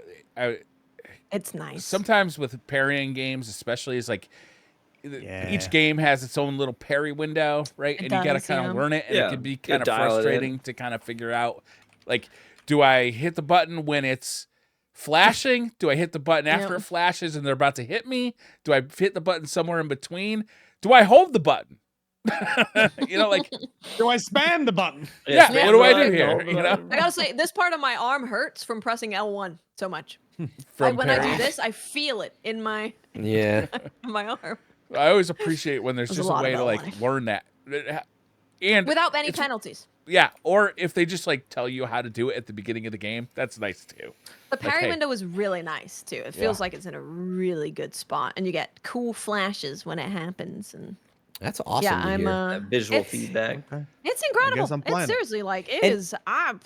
What is the story of the world like? Is it super anime heavy? Is it like I wouldn't say it's super anime heavy. It's so Khazan, him and his kind of army were tasked with taking down Hismar the dragon. It was like a legendary dragon. Oh, he's smart. What a bitch. After they did that, the Emperor basically just kind of got jealous of the attention that they were getting and exiled Khazan and everyone, cut his tendons, and exiled him out of the place. All of the tendons? His legs. Yeah, they cut his like no walking for you. And you're locked Incapacitated up. him. Couldn't be, he's too powerful. Too powerful. Yeah, honestly, that's kind of it. They were like, well, he can take down that. Well, he's going to take me down at some point. He's showing how powerful he is. Like, can't let this happen. So then the story is you trying to, like, track down the Emperor and get revenge for what he did for you. However, you also have a demon in your body. Oh. And the demon has his For own you, goals TrueVanguard. and ambitions. Been there. Been there. Still there. Yeah, so he has his own. There's actually a whole thing with like, the netherworld and the whole thing of like Charon and the netherworld and the river of the dead and the soul. There's not enough souls going into the netherworld to sustain it, and the Blade Phantom who's in your body is trying to figure that out and what's going Up on the there. So numbers. there's two Why don't different. you kill a bunch of people? That'll help. Kill a lot of people. Well, you're not killing a lot of people. And it's them having their own goals, not liking each other at all, but being like, we are stronger if we're doing this together. So we're gonna work together to figure out our own goals. All right. Best part is, just play the demo, and then you can play it. I don't know if Yes, the progress that's carries true. over or There's a anything, demo. but it's probably Yes, the it same does. demo. Apparently. Look at it. It Yeah, does. that's why I said I remember. Yep. It does. Yep. I played that. I There already is a started it. demo available Just on remembered it. every How platform. many hours? It is free. For the the demo, demo? How many hours do you reckon the demo would it was like can I do totally it for a decent. stream? Oh yeah, Anywhere from like Couple 3 to hours. 5. or more. Oh, wow. So like half a Easily. stream. Yeah. It's literally like the first level of the game. So obviously, depending on how well you do, it's like the first level of the game that gets you into like the hub world. But- So right. it's, But if I recall, even though once you get gated by the progress, you're still able to grind for a couple Yep. things. I think. yeah, So, you can still like mess around and get farming It's- for some loot and see what's out there if you want, or trying your different progress weapons out. saves Oh, and you to can the game? respec. Yeah. Yeah. Progress subs- carries over, and you can respec. So if you're like, I'm using the greatsword, I'm gonna sit in here in this demo for like 20 hours, and I'm gonna use the greatsword, and then I'm gonna respec and use the dual wield. Like you can respec on the fly, whenever you want for free. There's no. Yeah, it's substantial versus Well, most that's demos. Assuming it's the same one, right? That A that you already proper did. demo. Look at that. It's a proper demo, The and demon it's is still hot. available. Can you confirm? Can you confirm? Demon is that? hot. All the demons are Demon- hot. Demon is Okay. hot. All of them. All of the demons. Well, are hot. Man, now I that learned True Vanguard is so into the occult. I never knew it, but it's That's so what I his learned that brand too. now. Now we know. He's got running faucets and rattling doors, and Yeah. I'm gonna tell my coven that Hot you said demons. that, and You're we're really gonna into X it. you tonight. I'm not gonna let you guys get away with it. It's the end of Destiny 2 Act 2. It's the finale. When it, I thought you were just slip this it's in. the end of Destiny 2. No, Full stop. I'm Okay. like, But- yeah. Again? Listen. depending on if we're done with Fran- Khazan or Fran not. did- Yeah, I think the only thing that just really reiterate, if you are interested at all, play the demo. I think when you load up the game, you can't choose easy mode. It waits for you to die and then it's like, do you want to play on easy mode? Do Yeah, it makes you feel real bad. What? Yeah, so No. Give the demo a try. It's totally free. It's a substantial demo. You will know by the end of that demo if you vibe with the game for sure. And progress carries over, so you're losing nothing at all. It's so rad. Yeah. Love it. Yes, Fran has done his detective Destiny work, and he wants to talk about it. Latest Detective lore Destiny. entry. I'm coming for you, Bife. I'm gonna tell you all about I the don't true think Blythe is story. scared. Trust me, I have to listen to Bife's stuff. And like Bife is him and his community are on such a level too, where like he'll even be like, and you'll definitely know of this if you read this. But he won't explain it. He'll just reference something that I'm like, I have no idea what you guys are talking about here. As he's That was the explaining. niche that I was feeling, Fran. That was the niche I was feeling, mate. Welcome, Guardians. This is Bife. So anyway, no, I will sloppily tell you the lore. If you're not caught up with Act 2, it is the finale. So all you can say that major things are happening. Myelin is signed off, I know, but trust me, I would just say that in your prime Myelin, you'd be like, oh, whoa, okay, Things are Okay, I happening. would have In a your segment. he just said you're past your No, but his prime to Destiny your 2 face. Prime. He's ejected himself from that world. Is that accurate? Right? Like, I don't know why you're so He mean to me, hit the Fran. I'm not eject being mean. Right, dude. I'm here for the If tea. Like, I'll tell you why, because You if and your I dead Just- no. channels. Just say that I've got a dead channel. No one What a cares about dead you. They were channel. only there for the lore. Your channels are all dead and you're dumb. No, it's Like, because okay. if I'm trying to explain anything and I'm like, Myelin, who are the hidden? And he'll be like, don't ask me, mate. And I'm like, what? He won't even like, he's so like, you know what I mean? Like, I know nothing. He knows like so much more. But if you even ask him, he's like, Fran, come on, man. You're not going to ask me about it. I know what you say, man. We're just I have to give him a hard time. So let me sloppily get through it. But yeah, so Act 2 was crazy, y'all.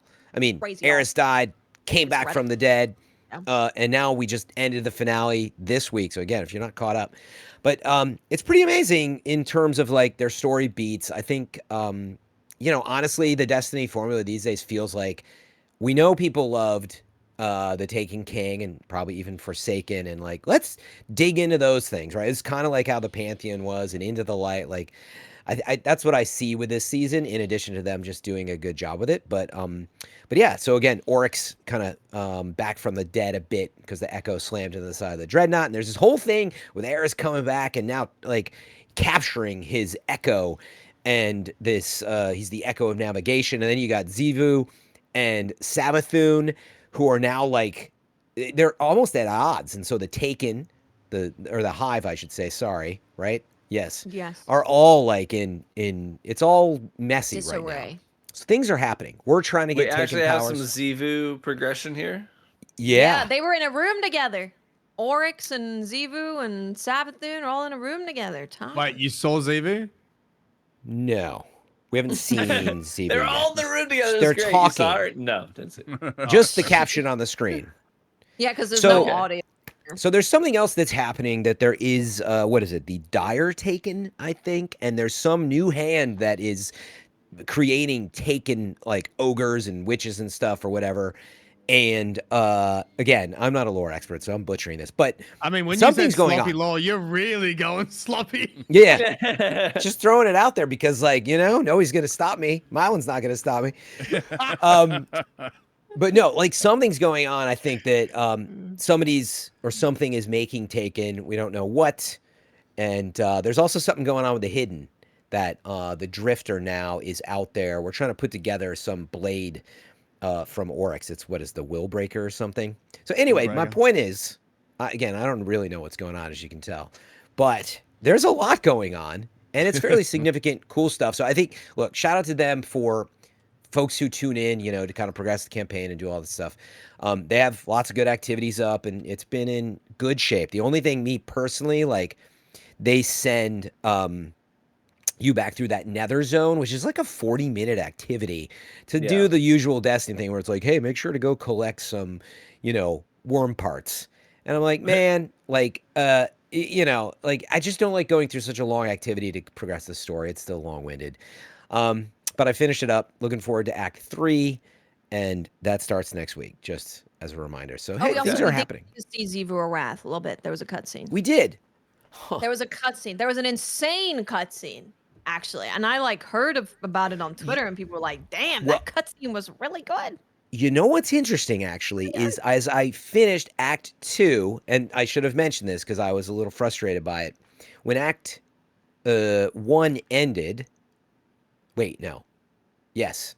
Act 2 of Episode 3. When it ended, I jumped into Act 2, and I thought I was all caught up. Or wherever that crossover was. And then as I found out, they had launched this exotic mission and were trying to send me back there. I missed like 9 steps, which I've never done, actually. Yeah, because unfortunately, with the way Destiny is designed, there's no like, you're starting the new act and, oh, by the way, you're still on these steps from the previous act. It's all the same story. Yeah. But like it just gets shoved to one of the mini quests things. So anyway, that's on me. I bet you that's where that's there was an insane like seriously, the cutscene, even if you are not playing Destiny anymore or you haven't played the season and you want to just look up the cutscene because it is like crazy stuff. It's Eris talking about her throne world and how she made her throne world, and yeah, talking about a bunch of Hive stuff, seeing Zivu in there. It's really incredible. They did an incredible job with that cutscene. Very, very good. Yeah. What Talks do I about look the up? I story can't of the find it. sisters. I found this one that it was because I looked up Zivu Arath. I'll have to watch it because Doesn't have like any views. I wonder if I'd seen it What are and we on? forgot, but Act I wonder if 2? it's in this game. Act 2 is Act 2 cutscene episode what? It was the cutscene Act 2. Yeah, if you just did Oh, it is Heresy in Act 2. cutscene Act 2, it should come up. Well, then I did see it and forgot about it because I did all of Act 2 for sure. It was the end Well, of you Act do 1, I talk guess. through that I missed. every cutscene, Fran. Yeah, Maybe I that's do. why. When I'm streaming, Yeah. stream for the context. So like that. And but anyway, yeah, Eris named. I don't know if this will ring a bell, Myelin, but Eris named her throne the High Heresy. Rings no bells. The cool name. yeah, it's High pretty Heresy. wild. She's in her like throne world where they've captured the echo of Oryx, and they're she's actually going to making this interrogate him throne- Yeah, Cutscene's in the pretty next dope. season. and she's making this throne world as like in opposition to the Hive, which is really Yeah. cool because obviously she's doing like Hive stuff in a throne world, but she's against the Hive. Yeah. Who's this Cthulhu looking NPC? Like tentacles on their face. Zer? Yeah, it looks like Zer's cousin. Wow, do you know Zer? Which scene is this in? I have to look it up. Is this the scene she's You will- talking about? You will remember Zer in your prime. Watts, you don't have the link. You'll send I it to put me it after. in the Twitch chat. Oh, okay, cool. I'll check it out. Yeah, it might But ring a look- bell if you just watch a little bit of it. Yeah, I didn't mean to totally That was derail, really well but done. but yeah, like honestly, it's in the at least narrative side. There's a lot going on, which is nice. We are, as a reminder, too. Act 3 is the last thing before Frontier, so there should be some pretty big is. beats. So it should And be we're cool. This is- kidnapping Oryx, the god of navigation. Wonder where we're going on what ship? Where are we going? Who's taking us? I wonder. Wait, so Oh, yeah, Frontiers this- is not next. What did you say? This is before Frontiers. This is No, before Act Frontiers. 3 Act is 3. the end of episode 3, which is the final episode of the final shape, and then Before the expansion. the next expansion, which starts with codename Apollo. I don't think we Yeah. know the name yet, right? Nope. So I assume we're going to hear about that in the end of May or early June. I'm taking a guess once they've wrapped up, all of this stuff and really let people sink in. So yeah, meaning it should be significant to kind of set up Frontiers, but it's hard to say. So It's very cool. yeah, look, it's in a good spot. It's Okay. still more Destiny, but I will say very good vibes and lots of things happening as we kind of prepare to move into a new era, I think. And yeah, honestly, a lot of people have been liking Court of Blades, as well as Yeah. the Guardian Games activity, like I mentioned, was cool. Oh, yeah. Yeah, And the Guardian Nether Games. was cool. So it's at least all positive there. Good. Yeah, this one has been received very, very well. Yeah. There Look at was a that. really tiny Lies of P news. Nothing crazy. They're just saying that they expect for veterans of Lies of P to take about 20 hours in the DLC. So, Oh. 20 hours is Okay. pretty substantial. Yeah, for For- a DLC. That's a Yeah, bit. for no a doubt. DLC, and I mean, it's probably gonna take longer. Right? They're probably like, yeah, we beat all the boss in like 2 tries. You're gonna be on a boss for like 7 hours. Remind me, this is a prequel? Yeah, yep. Pre the puppet frenzy. So none of You our get to see. like Let- characters should carry over to this. Like this will be starting a new character. Should be. Yeah, I wouldn't expect you to get to keep a bunch of stuff. Right. I think I prefer that. I think I like I think so. It makes them Sometimes able to when I just make come- a game. Yeah, sometimes when I come back to something after a while to play DLC, I have to like retrain myself. What build was I Yeah. using? How did I use this build? Yeah. Yeah, or Sometimes my it's shit is back so in good there that I with, like- fuck up the entire DLC and it becomes Or that, yeah. Or it Yeah. trivializes everything because Yeah. your build was Yeah. too good. It's almost better just to Yeah, be able to... I think it's a lot better because it can even be the case of like you go in and you don't know how to use that, but they're expecting you to know how to use all the stuff, and you're like, I don't know how to relearn how to. forgot. I don't remember. I don't remember anything. Yeah, very excited for that. Doesn't have a release date. Wait, no, does it? No. That's why there should be a last time on this game style of like bring me back in every time I play a game. Like, yeah, kind of like what happened last launching a time I was season here? 2 of a new show. You're Yeah. like, oh yeah, give me a little last recap. season. There's definitely Yeah. games that have done that, right? Like have had like little recaps, like here's what you were doing last time you played. Isn't there games that have done that? Destiny started to do that a little bit. They They did did. start to do it, yeah. Yeah, they're giving you a little recap at the beginning. I'm gonna need one, Recaps as you are can great. tell. Sequels need it too. Like I don't remember, like especially sequels that come out like 7 years 3 after years. the original. Yeah, that's game. right. Yeah. Like, Yeah, I don't remember what happened. I was in a Fun- different phase of life. Yeah. Final Fantasy VII Rebirth does it. Just literally has like it's on the menu, which I thought was a dope way to do it. It's like I think you can choose to watch it. It's Yeah, not like I it like that. forces you. So. That's Any of you smart. guys watching Daredevil Born Again? I'm waiting I till haven't it's like watched it complete, yet. but yes, I will be watching it. Is it good? I will though, yeah. Yeah, so far it's pretty good. Narratively, it's very strong. It's not as action heavy as the Netflix series was. But I think that's just because they have to. It's Daredevil Born Again. Like, how do we convince him to experience a rebirth of the Daredevil character, right? So there's a lot of narrative that has to happen first. But it's good. It's strong. Is D'Onofrio back? Oh, yeah. Yeah. All right. I'm already He's so sold. good as the Kingpin. He's Yeah. so good. There's so far one of the 2 best scenes of the whole series so far. No spoilers. Is the first like sit down dialogue between Matt Murdock and Wilson Fisk. You know, just kind of like catching up. Like, where are we at? And there's like a whole lot of tension. You know, and nobody does anything, but it's just like the full conversation, just completely just stacked with threats, you know, veiled threats. And, you know, I'm like leaning forward the whole time. It's real good. I would definitely watch it. Yeah, I'm looking forward to it.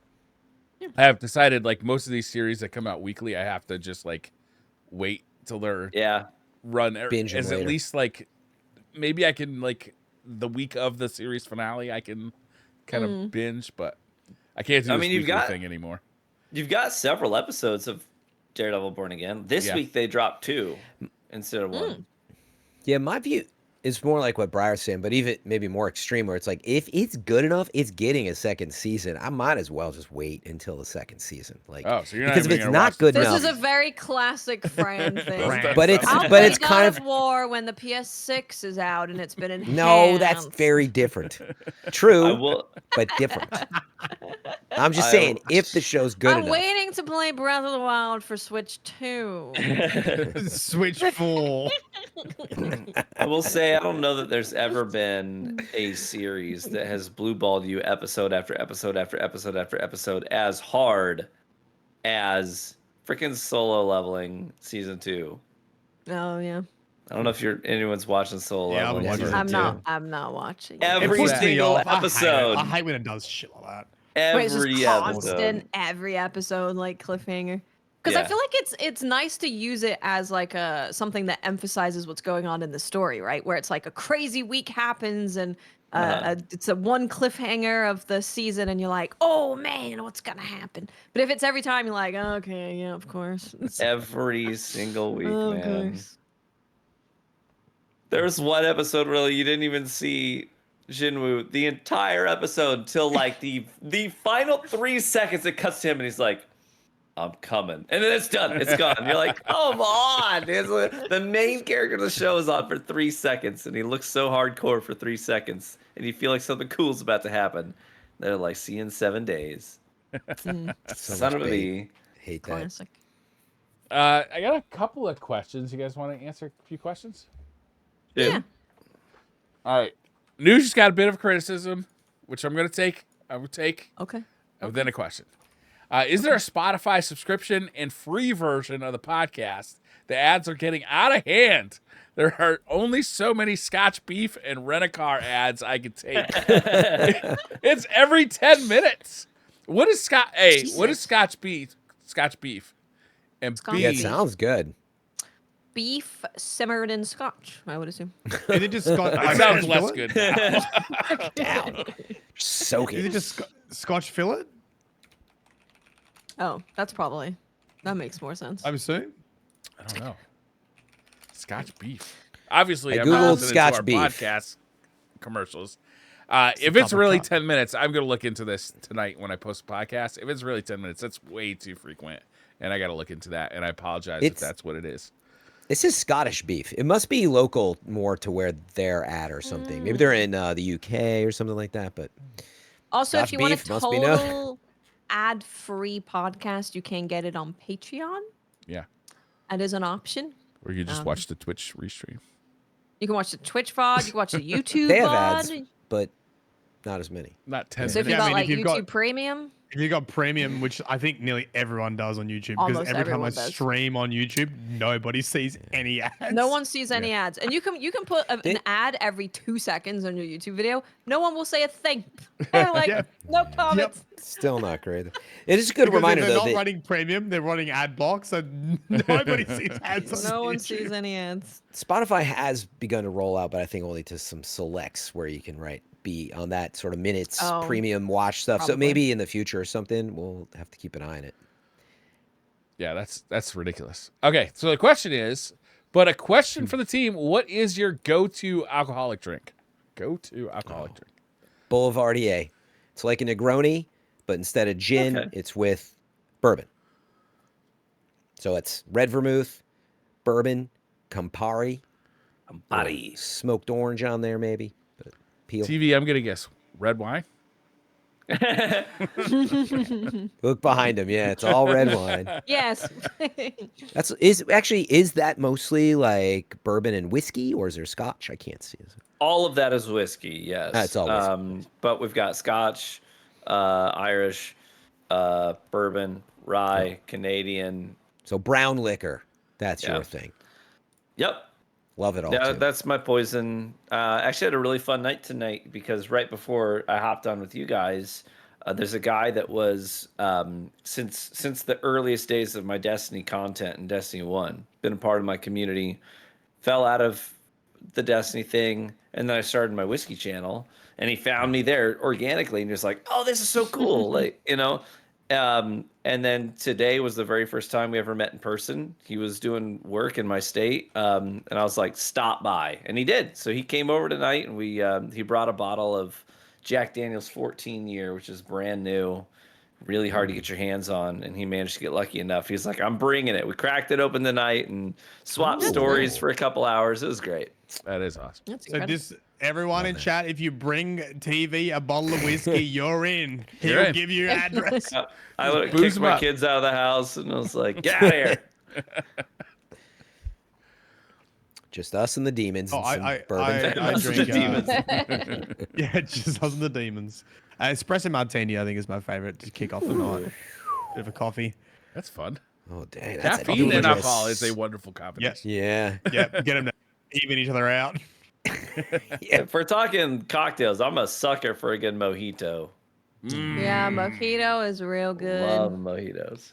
On a You like hot mojito? summer day, I don't know if there's anything in the world I like better than a mojito. Dude, Yeah, so good. that's also good. Yeah, mojito. Mojitos with, is it basil? No. Mint, Mojitos? Mint. Duh. Mint. mint, rum, soda. Yeah, Bet you I've had a basil mojito though. I don't know. basil's good in cocktails. I'm not gonna lie. Yeah, it it is. is. I've It definitely is. had it. I was trying to remember like where. I think they do make a basil mojito. That's why. Very possible. There's so many. I mean, I could list so many things. The other, I do want to make a shout out to strong beers, ales, stouts, porters, browns, but not IPAs. F that noise. I'll drink You it. don't like IPAs? The higher alcohol version like of those, the IPAs. better, the more complex. Okay, but I don't like them in general. I mean, I'll drink. I love it. Do you like a good framboise? Love a good framboise. Oh yeah. Oh, I love anything in those styles, like all Belgian and those Yeah. styles as well. Those wild yeast ones, A so creek. good. So I'm always dude, looking. yes, look at cherry one. Yes, hell When yeah. I'm searching for beers, I'm actually looking for like lower alcohol content beers. The session. Because I just don't have the tolerance anymore to like pick a couple of 9.0s off the rack and then drive anywhere. No, The well, very yeah. first time I ever met you in person, Briar, you were double fisting brews. I In think in me too. Florida. That he already had a few at the bar. Yeah, it was a Guardian con. I was Like, like, you want one? I'll and you get were you like, I would shake your hand, but you know. But he's smart too. It's not only wanting to; it's that you don't want to have to go back and get another one. No, Yeah. that's Right? true. I am lazy. Trying to make Mine's it too sound long, better. Yeah. Those events might have been not my fault. Like sometimes you go to something like that and people are just like, "Let me buy you a beer." Yes. I'm like, I'm not gonna say no to that, even though I'm already holding Yeah. two. Dude, and like, dude, every time we went to Guardian Con, people always like, let me buy you a High Ally, which is like a Tampa brewery. Yes. And it's dog water. I don't like it. And they were shoving High Allies in my hands. I was like, I'm not going to drink these. Thank you. What's your favorite cheap beer? Like your like go to like. You know, it's not gonna be quite cheap, but it's close if you can get it. It's Death and Taxes from. So it's not like quite cheap. I'll have to think of cheap, but that's if you can find it. It's just like, hey, that's a great standard. I like for just a cheap beer, Brewery Vivant's Farmhand, which is like a Belgian farmhand style ale. Real good. Yeah, I'm laughing because we refuse to just say You like, can't- well, I'll drink be a like- Bud Light or a. Yeah. You know, Baby long neck. Give me this I'll- champagne of beers. what about whatever the standard Modelo is? Actually, I'd be like, you know, Oh what? yeah. Modelo Negro. Classic. I'm not gonna Oh, lie. wow, Negro, sure. That's Getting pretty fancy good stuff. Come on, the Modelo Negro No, is not totally. fancy beer, but No. it's good. Modelo's great. All right. What about you, Briar? Cheapest? You got Cheapest one? beer. I mean, my go-to for just like watering hole beer is Bud it's Light. gonna be either a Miller Lite or a Oh. or a Guinness. Actually, Yeah. Okay, yeah. I mean, I'll take a Guinness. I actually will say Miller Lite. Like, yeah, it's fine enough. Yeah. If it's cheap, it's available. You know, it's always available. I'm such a snob. Yeah, it's so true. I don't think I ever want what to I be mean- someplace Briar, I can't have a Miller No, Lite. what I meant by that is, so again, total beer snob. I mean, if I go to your house and that's all that is available, Oh, yeah. I guess I'll have a Miller Lite, is what I'm saying, which is sad. Yeah. Now, Fran it's is saying handed to he me, goes I'll do it. there and specifically asks for Miller Lite. That's Like you what he didn't said. even get a Guinness or a Negro. Yeah. Briar, if you like that, you should try Slane. Is an Irish, like a newer Irish whiskey. If you like Guinness, and it kind of has some of those stout beer vibes. It's not the same, but it's a really good Irish whiskey. They're kind of new. It's like this Irishman that was stupid rich and loved American rock music, like classic rock. So he decided to buy a castle in Ireland I like this guy already. and make whiskey and have American rock cover bands, like classic American rock cover bands, play every night. And that's just what he does. He makes whiskey and has American cover bands play rock music in his castle. Is Yeah. Slane spelled like Slain? Slane, I think. A-N-E. Slane. And the whiskey's pretty good. It's not bad at all. Do you drink much beer, TV? Not as much as I used Because I was to, like, no. yeah, I have you don't- had much like bourbon stouts? If you, because I have had some bourbon stouts. I'm not really, I'm honestly not a big fan. They're sweet, you know, sweeter. So Yeah. you don't like it, but man, yeah, you can get them with like, you know, Elijah Craig or like Yeah. very specific like aged barrels of stuff, and I love that. It's heavy though. It's like frosting almost, but I love them. I don't mind, like Pacific Northwest. There's a distillery called Westward, and they partner with local breweries to finish their American single malt whiskey in stout casks, and that's okay. I'm not big on bourbon that's barrel like stout beer barrel finished. It's just too much. But the single malt works. Nice. All right, next question. If I can see it. Endgames Express says, "Hey DCP, do you have any under the radar game releases that you're excited for in 2025? Ghost of Yotei, Mario Kart 9, and Death Stranding 2 are likely to be high profile bangers. I heard Blueprints is going to be great. They aren't paying me to say this. It comes out April 10th. Blueprints? I haven't heard of that. I don't even know what that is. Blueprints. I see it Well, I on mean, Steam. Wildgate's on me list now, and I don't I know would if say that was on the list Wildgate's mine. before. Yeah. Mm. That's like sleeper pick. Yeah. Yeah, Wildgate seems neat. Blueprints looks like a 3D, if that's what they're talking about, parkour game. If that's what they're talking about. The new Interesting. Shinobi game and the new Ninja Gaiden 2D game are the two that are just I'm mouth watering for. Both of them, like I can't believe they're both coming out like summer of 2025. It's a little ridiculous. Like neither one of these franchises has been around for forever, and all of a sudden we're getting two 2D like kind of reimaginings. True. It's not really under the radar though. Maybe it is a little bit, but I'm really excited for Expedition 33. Yeah. Yeah, really, no, I think really excited for that. This is the turn-based game that they're making. It's a French studio that's basically making like a classic JRPG, but the visual style is very, very cool, and they're doing some cool stuff with it. It's also like you can pre-purchase it right now for $45, so it's not even a full price game. Yeah, I'm excited for that. yeah, I'm looking forward to that. There's Gonna just be too good. many. Comes out Too next many month. to choose from. Yeah, I mentioned we'll see soon. By the way, I think there's a demo for Is it Metal Eden? I'm still looking forward to that first-person shooter. Looks like Cyberpunk first-person shootery Doom-esque. But I mentioned it on a previous show because it showed up in a PlayStation Direct or whatever. But that's out soon. Doom: The Dark Ages. Speaking of, No, well, yeah, but I don't know. duh. That's really under the Not- radar. I'm not saying. I was saying Metal I don't think so, Eden. yeah. I think it's just called Metal Eden. I mentioned it before. Trust Yeah, me. I It's do. coming out I soon. do remember it. There's a demo. That's why I'm mentioning it. There's a demo coming up. Just keep an eye on it. I could be totally wrong. I haven't played it, but excited. There's also still a chance we get the Oblivion remake this year too. Yeah. You know what? After next week, it's going to be all Switch 2 excitement. So too bad for all these games. I am. looking forward Oh, to you know Switch what I 2 am looking forward excitement. to? Chronos: The New Dawn. So this is a Bloober Team like Yeah. sci-fi horror game, and they're teasing some gameplay.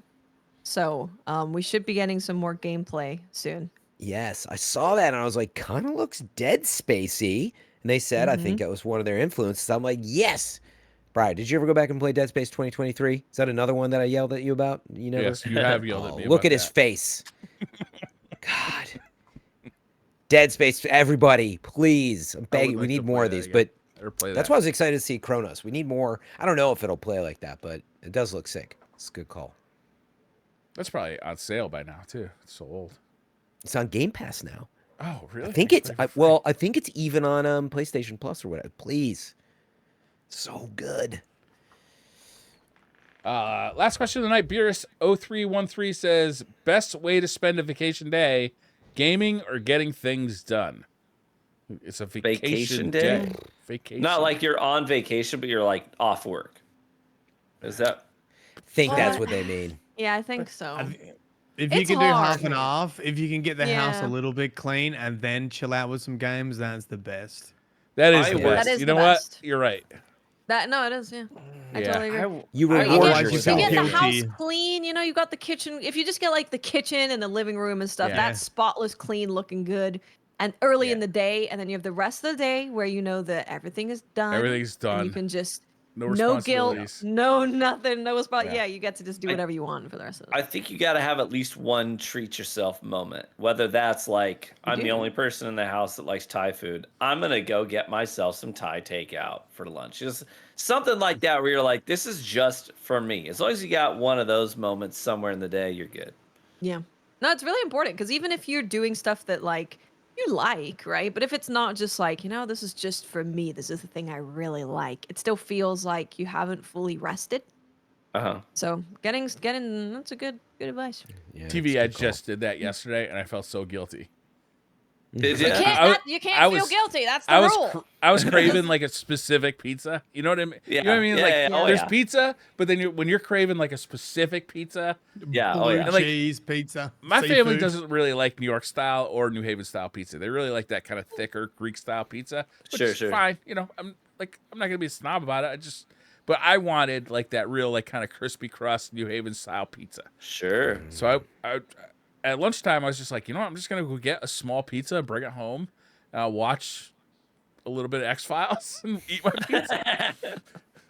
I come in the house. I was so excited about my pizza. I didn't realize that my wife had come home early from work, and her car was parked in the driveway. I walk in the house, and she's standing in the kitchen talking to the kids. And all three of them like look at me walking in with this hot pizza. Like, did you buy enough for everybody, asshole? No. No. Can I have a bite that might now? be a turning point. Also, They might start liking your pizzas now. What's that? That might be a turning point now. Now they know they're gonna miss out if they don't get on board. All right. I mean, they've No had pizza if you don't like my pizza. they've had good pizza. They just, Stubborn. look, nobody's perfect. What are you gonna do? It's my cheat day. Can't choose your family. Yeah. All right, I think that's gonna wrap this one up, guys. Okay. Wow, we went a little long, didn't we? Yeah, it's getting late. Yeah. I'm half asleep as it is. Yeah. All right. Good Thank guys. you all for watching. Thank you. We'll see you next week. Have Thanks, a great everybody. weekend. Thanks, y'all. Bye. Bye. Wait, is